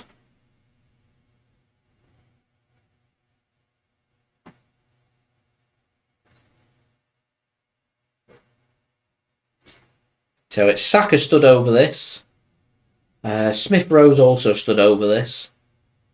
It looks like they're going to be going for Ederson's right-hand side across the goal here. So City just holding back with the sub. Free kick comes in. They do look for that. And Bukayo Saka gets it all wrong and into the stands. So Alvarez is going to come on for City. I think presumably it's going to be a goalless game for Erling Haaland, who probably should have had 3, maybe even 4 goals. As Arsenal make their final 2 substitutions as well. It's Kevin De Bruyne that comes off for Alvarez. 2 goals for King Kevin today. He comes off, jubilant, applauds the fans. And he's fit, ready to go for the next game, which is good news, and gets himself 10 minutes of rest whilst he's at it. De Bruyne everywhere. 2 goals and an assist. I think tonight belongs to Kevin De Bruyne. He comes off, 10 minutes to spare, and Julian Alvarez is going to go and partner Erling Haaland up top.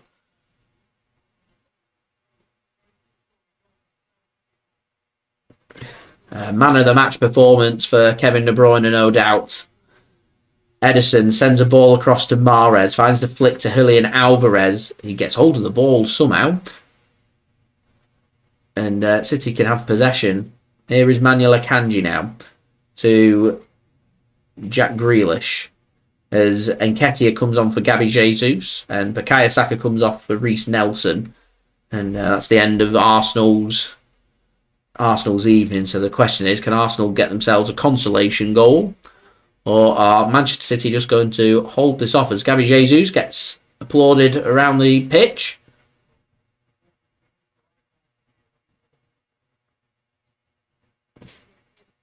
It puts yourself in a difficult position there, because someone holding up a sign there clearly adores Gabriel Jesus. Gabriel Jesus just walks around with his head down now. He can't really acknowledge he can, if he wants to, acknowledge the City fans and give a thumbs up and applaud them if he wants to. The problem is he's 3-0 down, and his club that he plays for, who are paying him, I don't think the fans would be too appreciative if Gabriel Jesus was going around applauding the City fans 3-0 down in a in a title decider against Manchester City. So Jesus has just got to be professional and keep his head down and walk around, which I'm sure deep down Gabriel Jesus is loving that and very appreciative of the support that's being shown to him, but also mixed emotions. He'll be very disappointed because he'll have been hoping to win the Premier League with his new club Arsenal. He finds himself 3-0 down, a bit of a reality check at the Etihad. So there we go. Boy Racer, you spot on. An away match at Bramall Lane in Sheffield's class, as Sheffield United are on their way back. Thank you very much, Sub 2. Sheffield United still 2-0 up. They are still 2-0 up with 7 minutes to play. So Sheffield United on their way back to the Premier League. And I'm sure Mixon will be very happy about that, because his team Preston trying to push for a late playoff bid.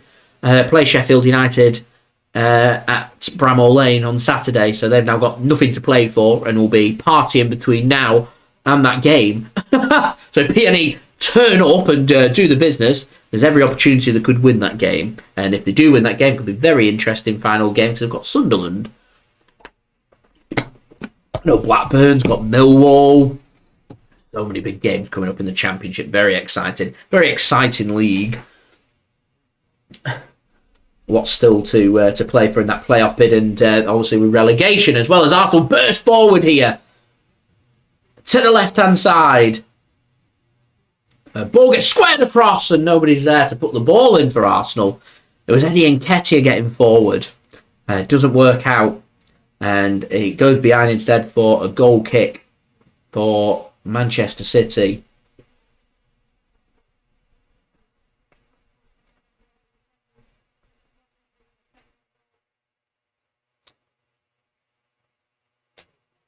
So Ederson then to take the goal kick for Manchester City.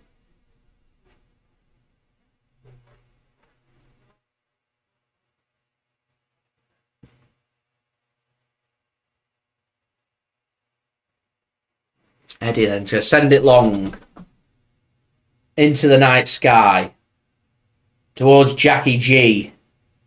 Gets the throw in for Manchester City. Don't forget, guys, if you are enjoying the content, please leave a thumbs up. That would be great. We've hit the 100 likes, which is fantastic. So a big thumbs up from me. Don't forget to subscribe if you are new around here. And also go and check out today's video sponsor, BetMate. Links and details there in the description and also in the live chat. Just give a very quick check of BetMate. See how we're getting on. As Man City pushing closer and closer to a clean sheet and +3 on the goal difference, which is good, as JSGC's dropped down to 15th place and not really pushed on in this second half, which is disappointing. But there we go.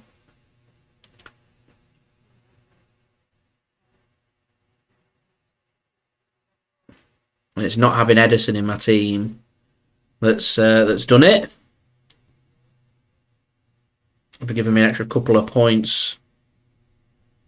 Would have sent me as high up as the top 10, but still in a place position, so now it's better than now. And hopefully we can stay there by the end of the game, which will be good. Mark, thanks for tuning in, enjoying City tearing companies apart. John, let's not. Oh God, let's not talk about that. So corner here for Arsenal, and again more defending for Man City to do.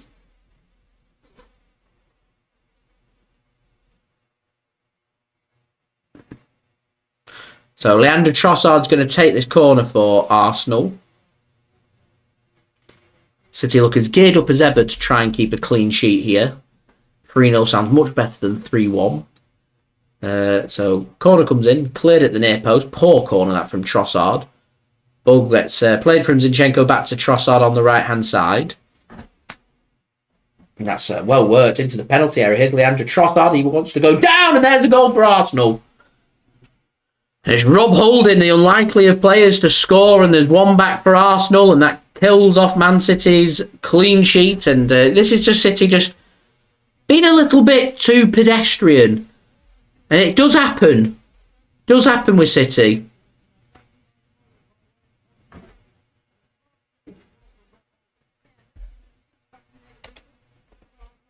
And City just need to make sure it is just that, of a consolation goal and nothing more. It's a good finish from Rob Holding.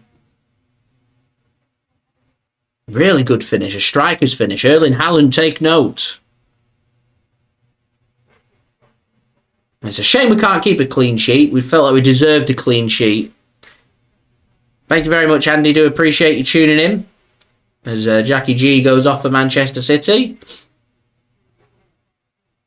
As Philip Walter Foden comes on for City for the final 3 minutes.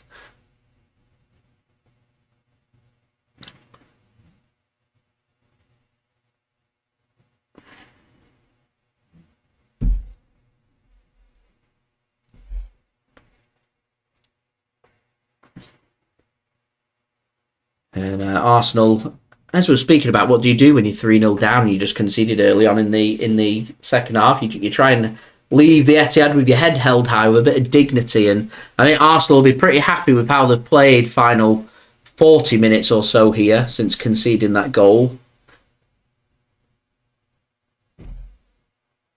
And it seems this burst of energy that Arsenal have got with the fresh substitutions has worked wonders with the pace and just stretching that pitch a little bit for City. That City have kind of struggled to get involved with play at certain points of the game, in particular over the last 10-15 minutes. Once you know, it's hard to motivate yourself once you know the game's won. And what we don't want to do is put ourselves in a position like we did in that Leicester game where the game's won. You kind of take the pressure off yourselves, you ease off the accelerator, and all of a sudden you end up sneaking a goal, grab another, and you end up in a situation where you've got some work to do at the end in a match that should really just be signed up, sealed, done and dusted.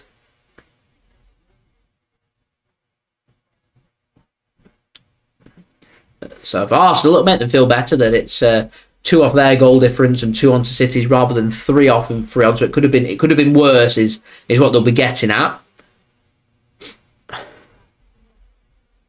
As we're entering into the final minute now of normal time. It's good work from Manuel Akanji. Good pass into the channel. Here's Rodri. Haaland now picks the ball up. I mean, City haven't really tested Aaron Ramsdale since going 3-0 ahead, have they? City get themselves a free kick inside the Arsenal half. Thomas Partey is bringing Erling Haaland down. City asking the question for a red card.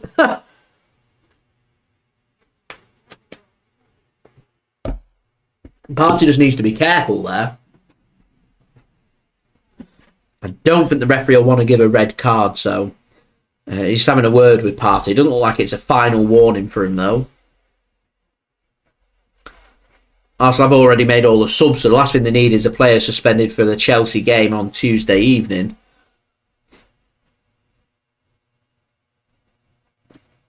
Bernardo Silva then. That's an awful free kick. Just chips the ball out of play. And just giving the ball away.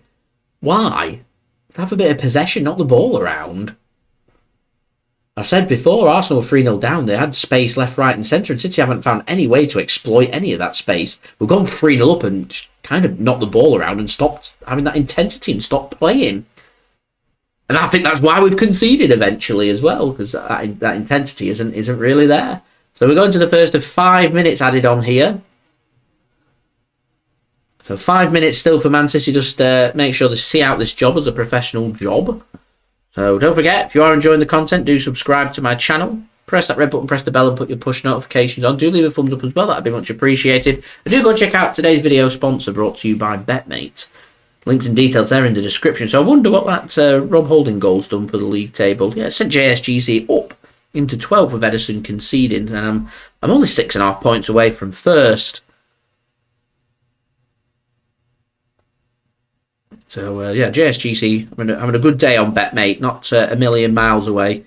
Just having a look to see if there's any players out there. A Bernardo goal or a Ruben Dias goal would be good for me. If there is to be another goal in this game, hopefully for City. I said I could see this being both teams to score. I wasn't expecting City to be so completely dominant in this game, but they have, as Johnny Stones just thought about bursting forward and fought against it and thought, you know what? 4 minutes left. Don't want to lose possession and Arsenal have a potential attack that a player needs to take a yellow card or Arsenal go on to score a goal and we've got a nervous 3 minutes or so.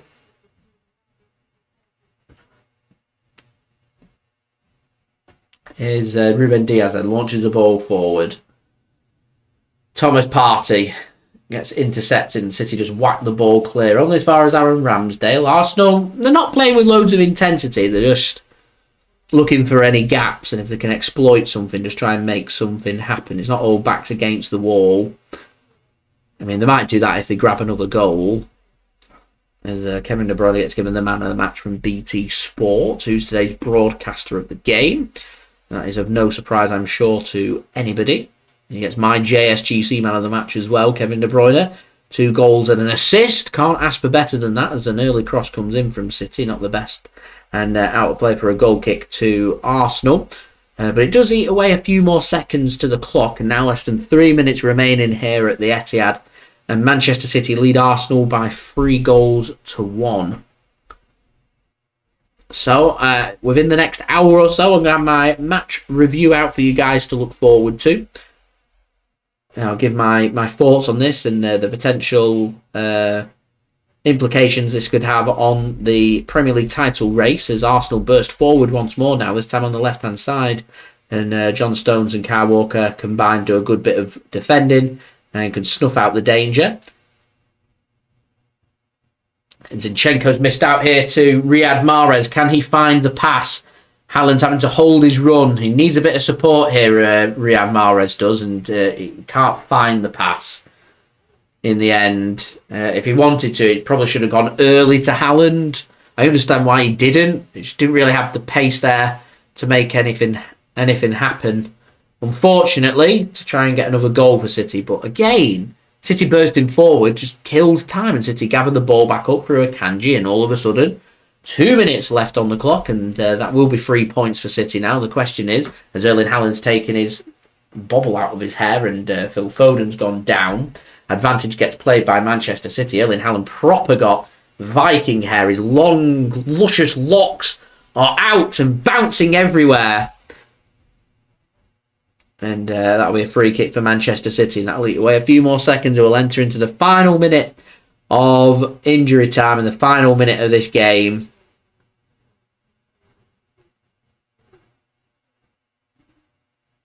No, I don't think Erling Haaland's going to tie his hair up either. Wants to keep his hair down. Man City have voted Kevin De Bruyne as their man of the match as well, which is of no surprise, I am sure, Bernardo Silva then. Another poor free kick from Bernardo Silva. Just whacks the ball out of play. To nobody in particular. Just a throw into Arsenal. A couple of wastes that. Well, Bernardo on the right wing was serving better than Bernardo through the middle this evening.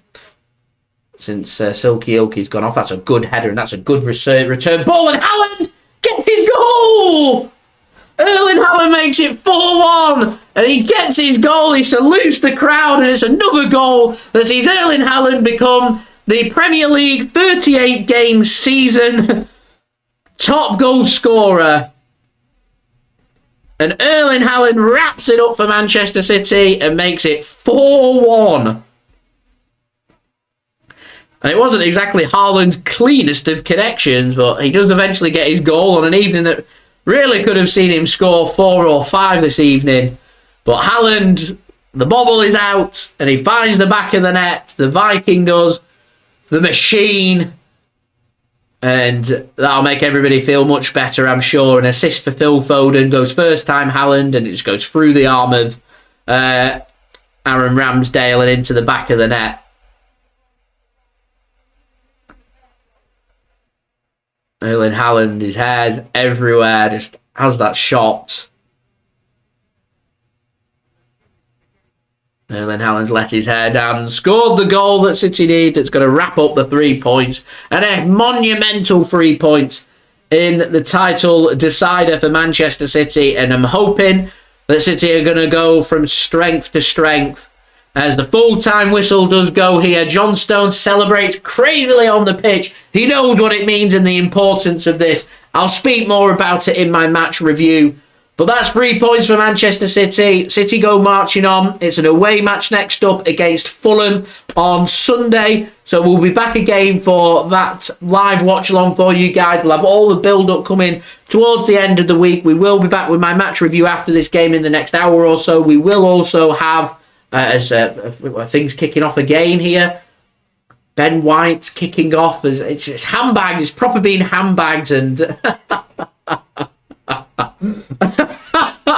all the handbags kicking off. That gives me a great opportunity for me to say thank you everybody for watching. Much appreciated. Thank you for helping me to hit 100 likes.